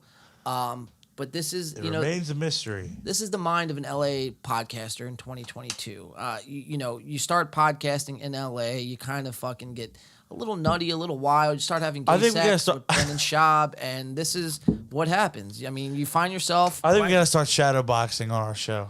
Well, no. That situation. Anytime the Phillies hit another run, fuck you. That. I want loose. Bop, bop, bop, bop. Look at that loose. I'm throwing my fist. Guys, when I punch, Dude, you're 57 years old. You don't need to be punching. You're the staring air. at the ground. Yeah, what form is this? I would tag you right on the chin, bro. You throw punches like that. So that's just the intro of this podcast. You would get knocked the fuck out throwing punches like that. We'll jump to the first clip here. We got 13-18. Bryan, this is my note here. Bryan possibly having gay orgies. And I didn't, What a perfect segue. What a perfect segue. It's like everything falls into place. Gotcha, bitch. Let's watch that's it. the shit. When I'm supposed to be writing, like I was in Tacoma, and which is like 30 minutes outside of Seattle, and I rented this this lake house, and I was in the lake house with my two buddies who opened for me. And I was like, So Bryan's in a lake house. So, okay, Bryan was apparently performing stand-up comedy. He's in a lake house in Tacoma with his two comic buddies. Why, first of all, Mario, if me and you ever on tour and like we're playing music somewhere, I'll rent an Airbnb. Or a motel. That's fine. We That's rent fine. motels, right? Sure. Hotels, classy like Hiltons and shit like Sure. that. But I'm not renting a lake house. That's like intimate. That's like some intimate Right. shit. Unless there's like 15 other people coming. Some chicks, you know Some what chicks. I mean? Well, for us, Right. For dudes, for chicks, and chicks Right. for dudes, essentially. Right. It's a little intimate. It's a little intimate to be hanging out with two dudes at a lake house. I mean, look, you do you. Right. But I'm not doing you. But, well, no. I'll say this. Nice, by the way. I see what you did there. It's like, it's okay to, whatever. You want to do that kind of shit. Do it. Fine. But by all means. Don't try to pull the wool over my eyes and say, you're some straight guy and you're this heterosexual fucking man, dude. You know what I mean? It's like. Fucking 4.8 on WikiFeed. So, but it goes to like, why? What is he trying to overcompensate for? There's something there. There's an underlying issue there where he's like trying to, I guess brush under and he's trying to make people like look over here because over here, you know what I mean? It's like, it gets dark in Bryan Callens' world. Man. I mean, look at him, bro. He's like really pondering about this lake house. How did you got that flip flop deal? Oh, dude, you don't want to know, bro. You do not want to know, man. The depths that Bryan Callens has fucking swam for that feat. The first thing I thought was we got there at night, and there was this basement. A basement? And it had a fucking... Oh, boy. It had a fucking, like a sheet over it. Oh, God. And I was like, go down there. And we're 3 grown men. Nobody would go down there. Ooh, that sounds like a Red Room thing to me. I was like, I don't think we're going to make it out of this lake. That sounds like 50 Shades Darker. Then I woke up, and I looked at that lake. I thought to myself, dude, I could stare at that lake for the rest of my life. Okay, I bet you could, Bryan. 18 minutes. We're going to watch Bryan. What was that lake a metaphor for? Yeah. Bryan, at 18 minutes in, is going to describe the same scenario, how he's in Tacoma, Washington. He really loves that lake. He loves that lake, dude, and everything that it has to bear. Got to get that lake. Bryan is going to describe being in Tacoma, and the locals there have zero idea why he's even there. So, Bryan is a comedian. He prides himself as being an actor, comedian, but the locals have no idea who he is, and this kind of takes a little bit of a blow on Bryan's ego. So let's watch Bryan kind of come unhinged at the seams. I follow him around and just do what he does, okay? So then we hit it there. We spent about 45 minutes in the gym, okay? And by the way, I love getting recognized in the gym, but nobody knows I'm there to do stand-up. It drives me nuts. Like every 5 minutes in Tacoma, I feel like Elvis. It's great. But, it's like nobody knows I'm doing stand-up. What are you doing here? It's like there's got to be a way for me to get people to know I'm going to be in fucking wherever. By the way, my dates, Bridgeport, Connecticut, October 13, 14, 15. It's a weird plug here by Bryan. That's a very strange plug. Forced plug. Obviously he wished people recognized him, but in the I was same. going to ask that. Do you think he's actually getting recognized at the gym? No, not at all. In Tacoma, You're that guy on YouTube. Yeah, in Tacoma, Washington, out of all places, like, come on, dude, they got better things to do. They're like smoking fucking what's spice these days, in Tacoma, Washington. What's it, Star Wars? Yeah. Jesus. We're gonna watch 1930. Bryan's midlife crisis. He's gonna describe how he wishes he was anyone else but himself, which is kind of bizarre. Like, like maybe when we were younger, dude, you might have been like you seen an idol of yours and you're like, damn, like I want to be like Sylvester. Damn, I want 4.0 on WikiFeed. As of 5 minutes ago, Mario fucking found his calling. I just adjusted my entire life course, baby. Let's go. But it's weird when you're 57 and you still kind of wish you weren't yourself. That's weird. That should tell you at that point, you should have found yourself. Or you have more issues you got to figure out late in life. Yeah, that should tell you something right there. I don't want my comedians, not wanting to be themselves, because when they're doing their act, like how much of that is even real? You know what I mean? They don't even want to be themselves. So, you know what I mean? It's like, it's very strange. And we pick up on that. As an audience, you pick up on that shit. Right. It comes off as disingenuous. And it is. Yeah. 100%. Yeah. So 1930, ladies and gentlemen, fast forward to the time selection and play along with us. Which has stretched out my impossible to stretch hamstrings. And when I say my hamstrings, I'm talking about the tendons right behind my knee. They've never been loose. They've never been loose. All I want is loose hammies, and to be able to dunk a basketball, and to be 6'2", and also to be to have a big chest and big arms. Those are the only things I want. And to have a lot of hair, full head of hair. That's what I want. And to be younger. That's literally That's all quite I'm the asking Christmas for. list. Yeah. That's all I'm asking for. Okay? And to be a mesomorph. A Listen, natural you got mesomorph. 4.8 And on to be a Wiki black feed. belt. That's Yeah. good enough. You could die happy. Come on, man. That's If Mario got a 4.8 on WikiFeet, dude, I'm done. I'm done with this podcast. You're done. I'm You're doing done my with own the band. podcast. You're done with I'm the- done. done. I'm You're famous at that You're point. famous. A 4.8 on WikiFeet. I am way beyond you golden, guys. pony boy. I'm not gonna bother you fucking peasants anymore. I'm out of here, dude. But, dude, we find ourselves here at a crossroads, man. Bryan Callens, just wishing that he was everything else but Bryan Callens. It's like, what's so wrong about being Bryan Callens? You know, on the outside. I mean, look. On the outside, I know. We do point out a lot what is wrong with being Bryan No, Callens. I know. No, there's a lot wrong. I'm just saying on the outside looking, if you're Fair. if you're not deep diving into his life like this, Right. it's like, oh, dude, you got money, you got Look, cars. you podcast. You're a Yeah, comedian. yeah. All right. All right. You're having your fun. But there's something else. There's something bubbling up in his gut. Like, something And it's isn't got right. 5 toes, a heel. And a cankle. And a 4.8. And a 4.8 rating. Let's go.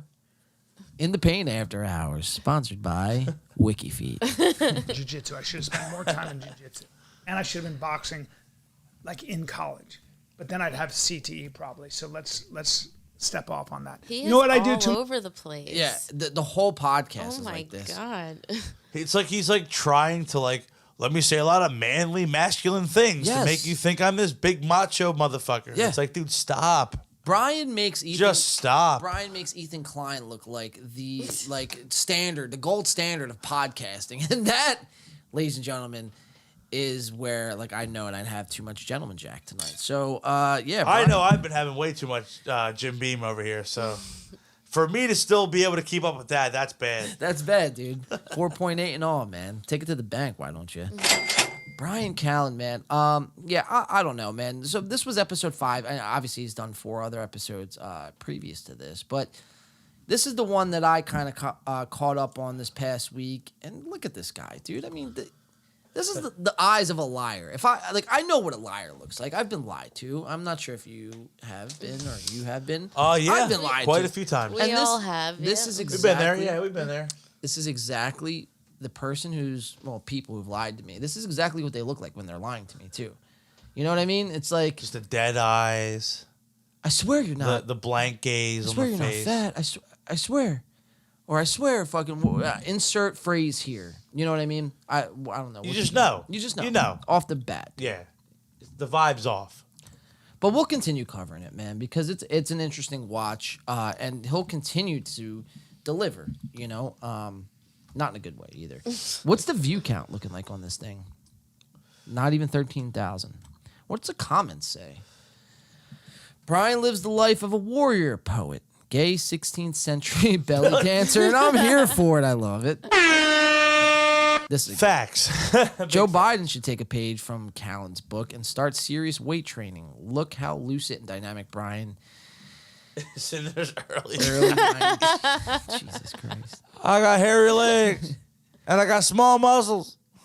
See this guy, this is I asked myself, Amar, is this a bot or is this an actual person? So he proceeds to post, dude, I love this podcast, absolutely killing it, and doing it solo can be tough, but it's all done so well. Wait, That's just Andrew Schaub.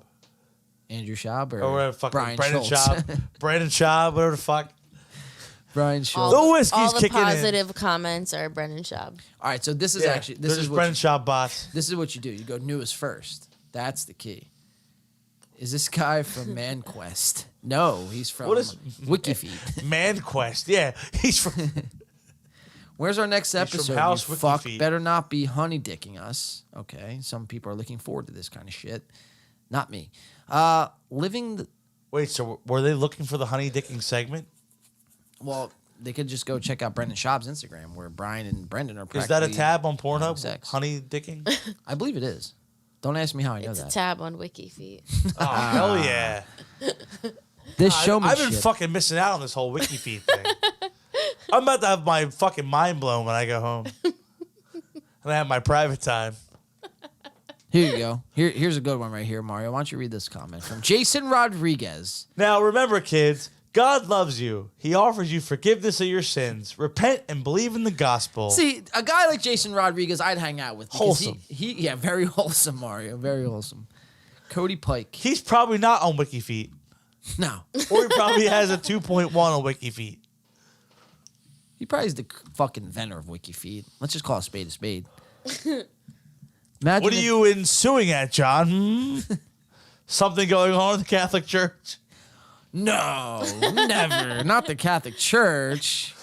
Were we all raised Catholic here? Yes. Yeah. Yes, indeed. Indeed. And there was a Poor little altar boy. He was just doing his best. Hallelujah. Yeah. Jesus, dude. It's too real. It burns. Fucking A, dude. Oh, boy. That hits too close to home. Dude, I've yet to see a bad comment on this. But this is dog shit. Okay, here we go. Bryan is good, but this is dog shit. Doomed Now- to the end soon. I agree. People of YouTube, are you going to cancel Dan Thornton for his comment? Or is it only when we post shit I'm like gonna that? get this a like. I like One that. I respect that shit. the one above it too. Callens Cal is is not very, kind of a dummy, but he's a funny kid. See, respect. But you could have left this part out. But Right. are they getting canceled or is it just us? It's probably just us, dude. Because of Mark Norman and Sam. Yo, you know what we're gonna do, dude? You know what we're gonna do? Our Reddit detractors. You know what we're gonna do?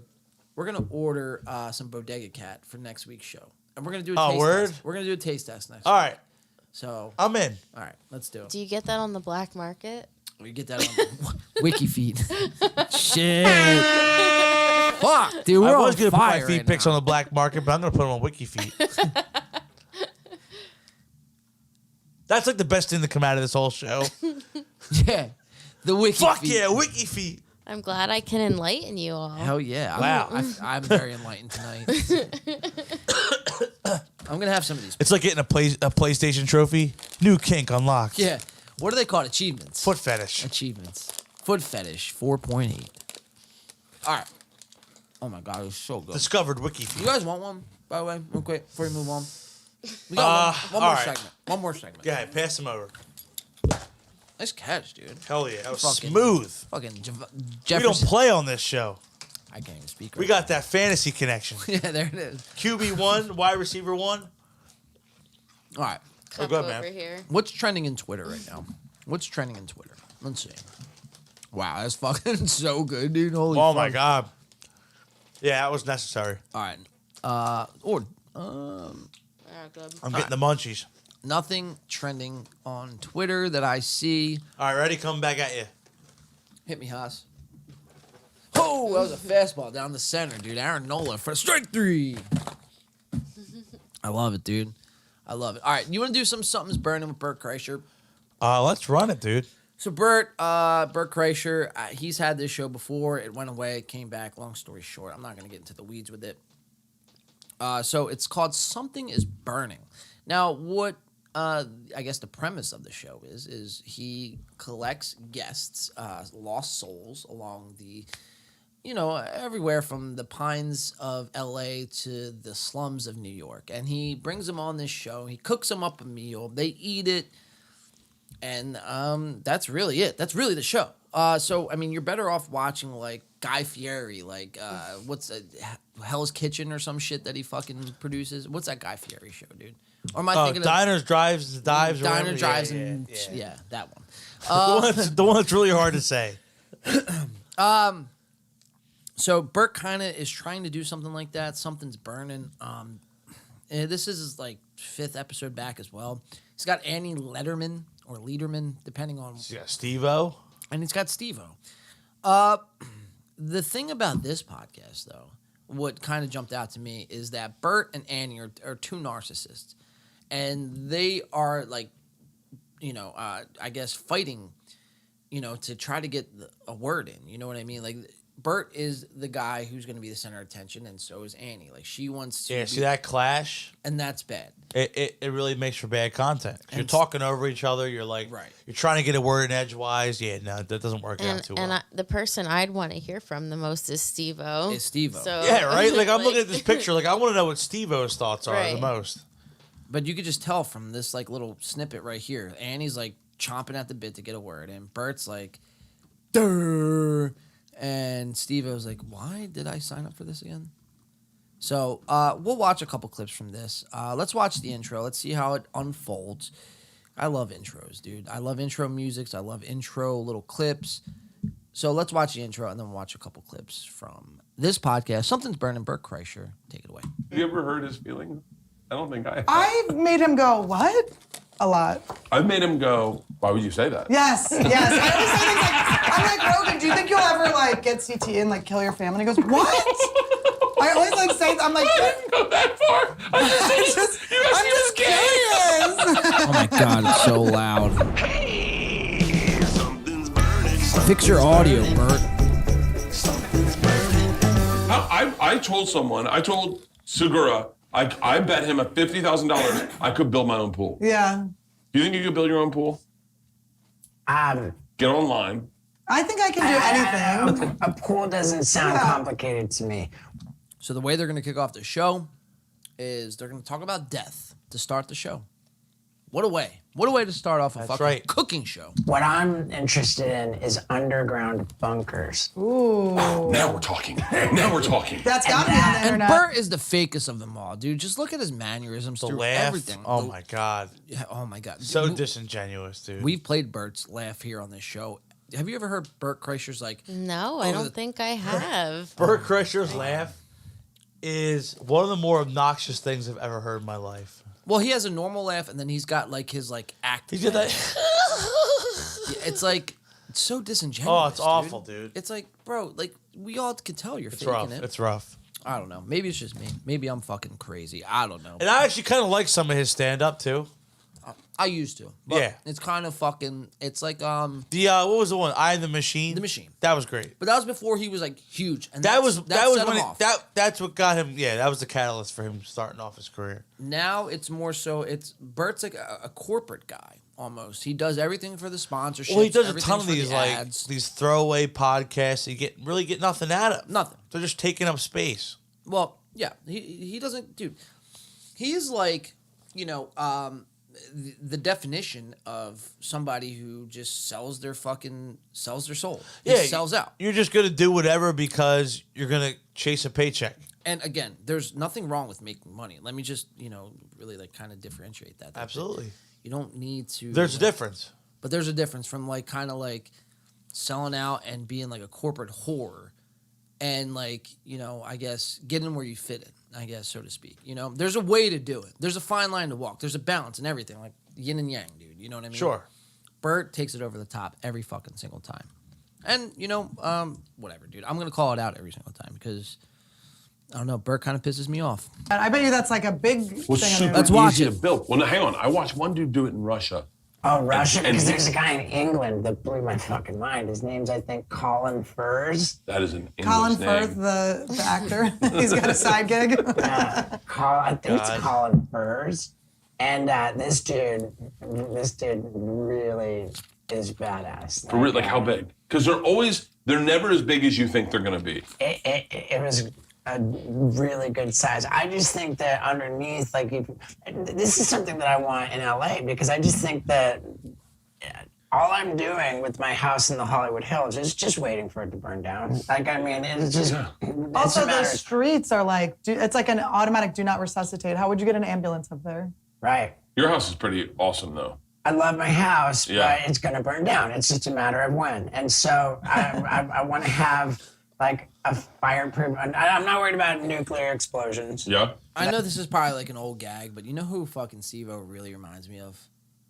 He used to sit in this corner. Go ahead. Clem's fucking corner. Clem's corner. Gotcha, bitch. It's kind of crazy. Actually, he more so reminds me of like actually Steve, which is Alex's brother. Have Yeah. you ever met Steve? Yeah. Yeah. You'll meet him one time at a show, but Steve O's like the amalgamation of the two of them. Oh, what? Their names both Steve. I just put that together just now. Wow, 4.8 on Wiki fucking feed, dude. That's not Gotta pump them numbers up. Yeah, but those are rookie numbers. the thing. I just want there's a fire. Put the stuff in the bunker. Like All right, we're gonna jump to the first clip. Bunker. Not for you, not for people, for things. Yeah, I mean, we do have a lot of animals too. We've got 3 goats and 4 dogs. And All right, so let's go to 11:40. We're gonna watch the wheels start to come off, and we're gonna watch just everyone talking over everybody. All right, so 11:40 here. Something's burning. Bert Kreischer, Steve-O, and Annie Lederman or Lederman, however you feel, however you want to pronounce it. I'm not the judge here. Vitamix, you owe Bert Kreischer money. I wish I could get a sponsorship by Vitamix. I love my Vitamix. And we just heard it there, the corporate sellout. Like, Bert wishes he can get a sponsorship from fucking anything he touches, dude. Everything you see on this screen right now is a sponsorship ad. There's nothing here. It's all ad placement. This right. isn't like Bert Kreischer's personality we're witnessing here. This here was given to him, so he was, whoever, Steve-O gave him a fucking bottle of hot sauce. Yo, put that on your show, man. Fucking however much money you make, you can give half to me, blah, blah, blah. This knife company was given to him for a fucking sponsorship, fucking ad placement. This mitten here, this wallpaper, this fucking stove, everything you see here is an ad. I wish I could get a sponsorship by Vitamix. I love my Vitamix. That's hard to do that. He's a hero. I love that you even have things that interrupt us. It's not just you. Even your props. It's not just me talking over you. I do this. What was that you said? No, I'm This would be a great bit if you were like, no, seriously, in I used to college do it. one I had time a I boyfriend. ripped a girl. Do you remember when I was dating the rollerblader? No. Did anyone just make out any of that? No. Holy shit. Let's watch that again. What was that you said? No, I'm This would be a great bit if you were like, no, seriously, in I used to college do it. one I had time a I boyfriend. ripped a girl. Do you remember when I was... Like, imagine being an audio listener. Jesus. It's overwhelming. Yeah. Gives me anxiety. The blender, them talking over each other. It's like, oh my god. I will say the Vitamixes are the shit though. No, they are. Yeah. They're pretty You solid. stand by the Vitamixes? I do. Yeah. All right, word. All right, we're going to jump to 1940. We're going to watch Bert's obnoxious laugh. So, Angela, I know you haven't seen the laugh, but... Here you go. You get to experience it firsthand. I'm gonna rate it. Here we go. Here we go. We're going to rate it using WikiFeet's Scoring criteria. system. Wait, is it 1940 or 9? All right, 1940. Sorry. Here we go. 1930. Feelings were hurt, but I wanted to go, oh, that's what the skywriting meant. You're 53. Have you ever heard his feelings? I don't think I have. I've made him go, what? A lot. I've made him go, why would you say that? Yes. I always say things like, I'm like, Rogan, do you think you'll ever get CTE and kill your family? He goes, what? I always say, I'm like, There it is. I'm just kidding. All right, let's pause that real quick. 1 star. Wow. 1 star. Wow. Wow. I wouldn't even give it a star. I'd take a star Minus away. 1 star. Minus Yeah. 1 star. Fuck you and your stars. And you know what, dude? That wasn't even that bad. That's But that was pretty bad. That's like the I guess the beginning of it, like the start of it, but it gets a lot worse. Like him on 2 Bears in 1 Cave, or on his. Well, he own does show. that on 2 Bears 1 Cave. He does that every 5 minutes. Dude, it's brutal, dude. It's brutal. Yeah, because him and Tom doesn't fucking hold him accountable at all, dude. Yeah, watch that again. And kill your family. He goes, what? I always say, I'm like, I didn't go that far. I'm just curious. I told him you just told him. Oh, that's so great. You would kill your own family? He thinks that all the time. When he showed me his family. That takes serious effort to actually have to laugh like that. Sustaining that laugh To is talk a lot. he's talking in falsetto. Yeah. For musicians out Yeah, there. You know what yeah. I mean? It's Yeah. That's all head voice. I can't even do it. That takes way too much effort for me to even do. I don't even know, man. People love it though. People eat it up, man. So maybe I'm fucking the crazy one. 47 minutes. We're gonna watch Bert S. Kreischer. We're gonna watch him being a bad listener, and then it's gonna followed up by him just not listening again. Poor Steve-O on this one, dude. I don't know how Steve-O got roped into this. How is an interview where Steve-O is on the panel and he's like not talking? Right. This I've never seen a Steve-O interview where he just sits there and doesn't talk. Yeah.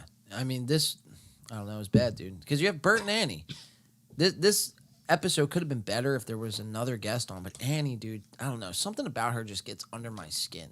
She's like the LA comic whore. You know what I mean? Like, she's like that kind of gal. She just, call me crazy. But, you know, I think that's... She's getting on all these shows, though. Well, I mean, you remember the story with Brendan Schaub, hitting on her. Yeah. And, so... Yeah, we covered that. That was one of the first things we covered about Brendan Schaub. That was like the first thing that that broke it all loose, dude. Yeah. Yeah. So he had something, I guess he was hitting on her and Bobby Lee's. Kalila, yeah. He was hitting on He was shooting all the shots. Oh. While he was married. Oh, Keep in mind. goodness. That's right. Brendan is a player. He kept the roster open. Yeah. Fucking rotating roster over there. He said, I'm going to hit the waiver wire. While Bryan Callens was on the back burner, just That's a call right. away. Bryan Callens sitting back going, You know who daddy did I is. get the angle? Steve-O, you think you'll ever have kids? I had a vasectomy. All right, Bert being a bad listener, and then followed up by Bert again asking a question and then not caring about the response from Steve-O. Oh, so that, yeah. For the show, for the. I mean, I did happen to make it a bit. If someone's getting chopped, it's getting filmed. I just chose to do it personally. I do a lot of things by myself, Well, too. I have an extra. Adjust embryo your if you fucking need it. audio. Well, Jesus. thanks. It's a quarter Asian. So bad. I just can't fucking wrap my head around the idea of creating a person. So they're talking about having kids. Steve-O comes out and says, because obviously he doesn't have any kids, he has a vasectomy. And don't ask me, like, I didn't just like pick that out of the fucking anywhere. Like Steve-O said that on the show. But It's facts. it's facts. But Steve-O says, I can't fathom even actually creating a person. And watch what Bert does. Really? Well, I mean, It's very egotistical.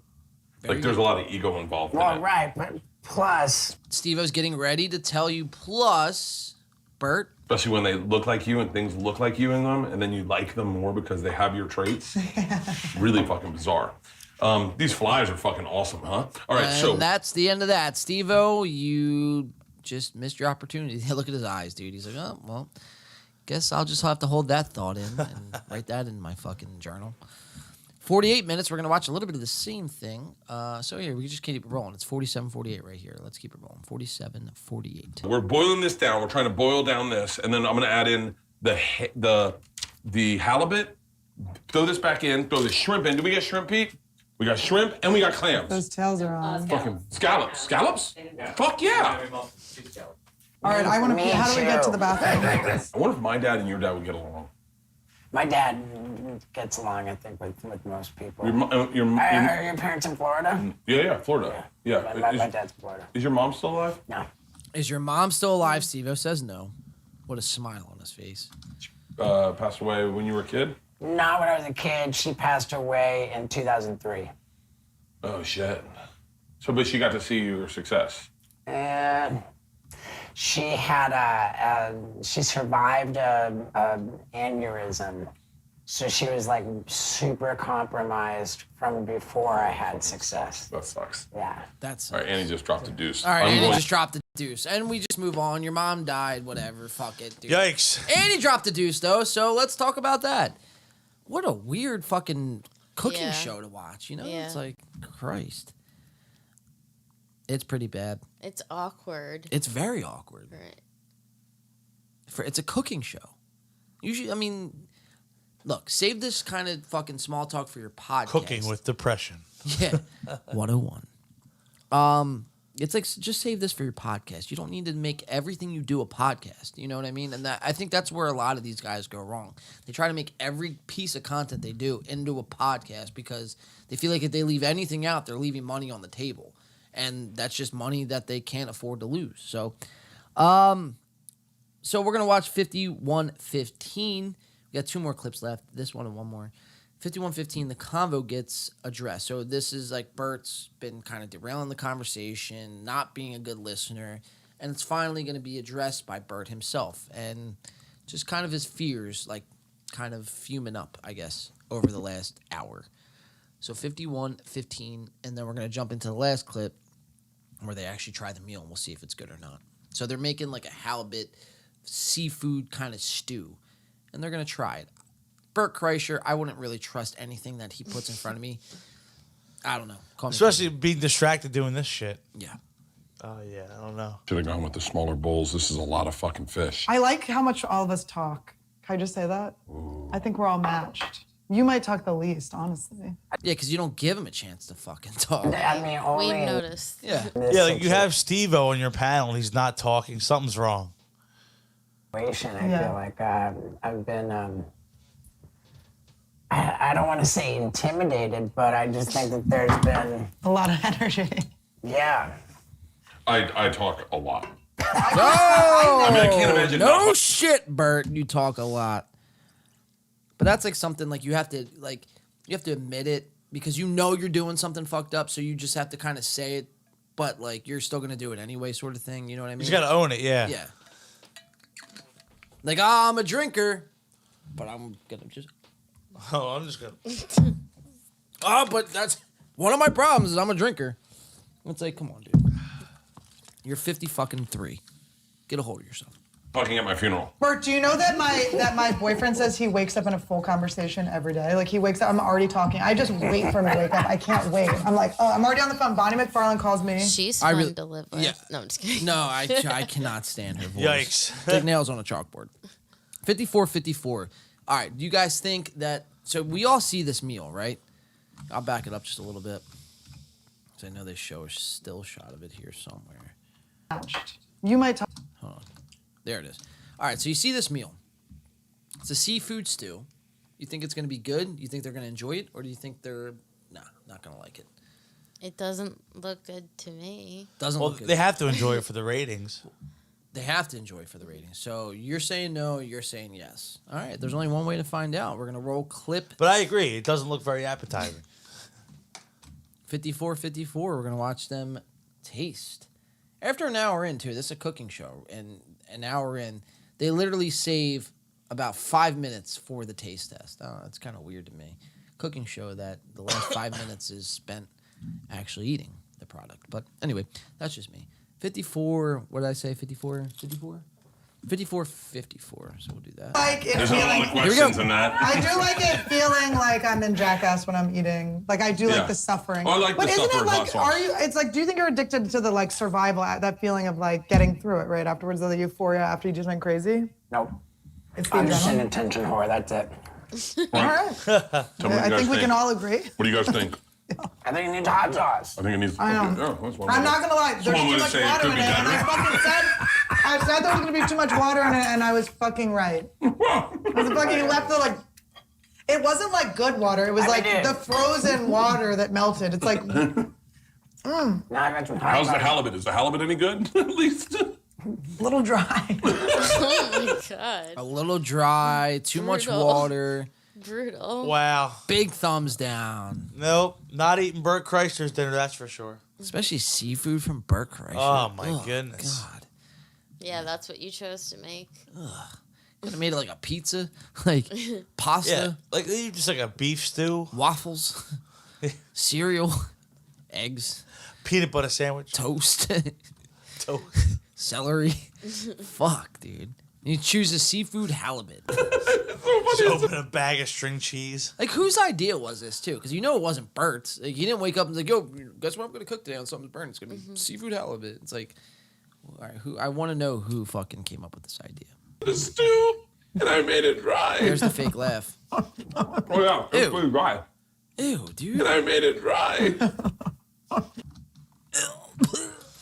Oh, that's so sick, dude. He's like trying to like eat his food, it falls out of it. Oh, no, it's gross. You zoom in on it, dude. Oh, my God. Look at that, dude. Look at that. Oh, look at him go. Ew. Oh, God, that's so gross. Chew with your mouth closed, kids. Yeah, it's pretty dry. And do you know what I mean about too much water? And now I do. I don't think I started off knowing what that meant, but now I do. When you were pouring those cups of water in, I'll be a little thicker. So I was like, why is he pouring in all that water? But at least we're not going to get food poisoning. Hopefully. How the fuck would you know that? Oh, no. We should get Steve-O's hot sauce so we can blame it on him at least. All right, I'm going to try. So the meal is bad, ladies and gentlemen. I could have told you that. Ladies and gentlemen, Bert Kreischer, Steve-O, and Annie Letterman, something's burning.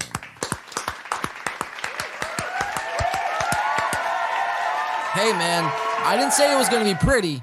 I didn't say it was going to be an easy fucking skate to the finish line. Seafood's a very dude. ballsy choice for that It kind of really a is. show. It really is. Man, I don't know if I would want seafood. But that was the debut of Something's Burning, the debut of Bryan Callens' show. So, yeah, we'll continue to cover that as time goes on. Yeah, man. This has been fun, though. I don't even know how long we've been on air here, but It's almost one. We've been on here for a good, 4.5, 5.5 hours? No, not even 4. 3:40. Yeah, 3 hours 40 minutes. 'Cause Damn. we started a little late. So, but yeah. Anyway, but regardless, this was a fun show. I had a fucking blast. Give yourselves a round of applause. Hell yes. Hell yes. Yes, it's been so much fun. Thank Yeah, you. you again. crushed it on your first ever podcast. Right? Angela, you were a trooper. You did crush it.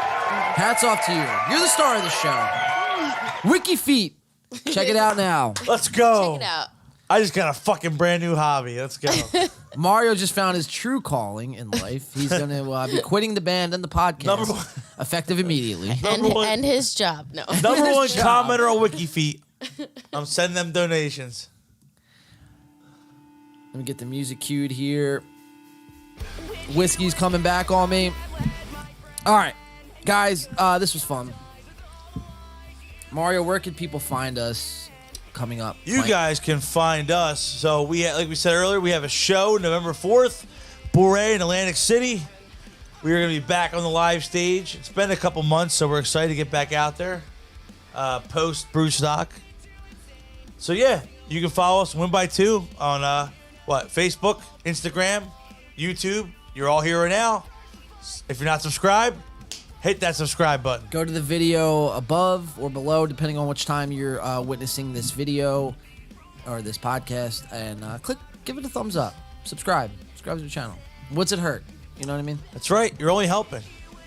Yeah, that's really all we ask. We don't ask for donations. We're not a donation show. We're not a pay-as-you-go show.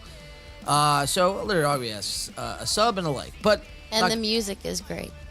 Well, we Angela, appreciate that. Angela, I knew I brought you on this show for a reason. Give it up for so great. Angela, everyone. Yeah. She was fucking great tonight. Thank you. First fucking podcast ever, and she came in and delivered. Like fucking Mariano Rivera in the 9th. I was trying to think of a Philly. Yeah, that's good. Brad Lynch. Brad Lynch. Oh, wait, Brad Lynch. Oh, wait, Brad Lynch. I like it. Hell yeah. I'm glad we got to do this, guys. Every Friday night, we are back in the saddle, 8 p.m. Although next Friday, Mario, you might not be here, so we might. I won't be here. But there is the fight next weekend, so we'll have to figure that out. The fight's what, Saturday? Saturday, I believe. All right, we'll figure it out. I am going to probably be in hangover mode, but I'll be there. Well, lucky for you, it's not till the nighttime. That's right. I got the whole day to recover. So we might do a double duty. We might do a show Friday and then a fight stream completely separate Saturday. So, all right, we'll figure it out. Either way, we'll be back on next weekend. So make sure you tune in. Spotify listeners, come over to YouTube. Check us out live. This has been great. But unfortunately, this is the worst part of the show, and that is the ending. This is where we have to say goodbye. This is where, No goodbyes. No See you goodbyes. next time. Only see you next time. It's always see you next time. That's right. Let the breakdown ride. Ladies and gentlemen, for myself, John. Mario. Angela. Peace. Have a great weekend, everybody. Bye-bye. We'll see you next week. Go Phillies. Go That's Phillies. Right. Go Fightins. Thank you for tuning in, ladies and gentlemen. Right. Solid.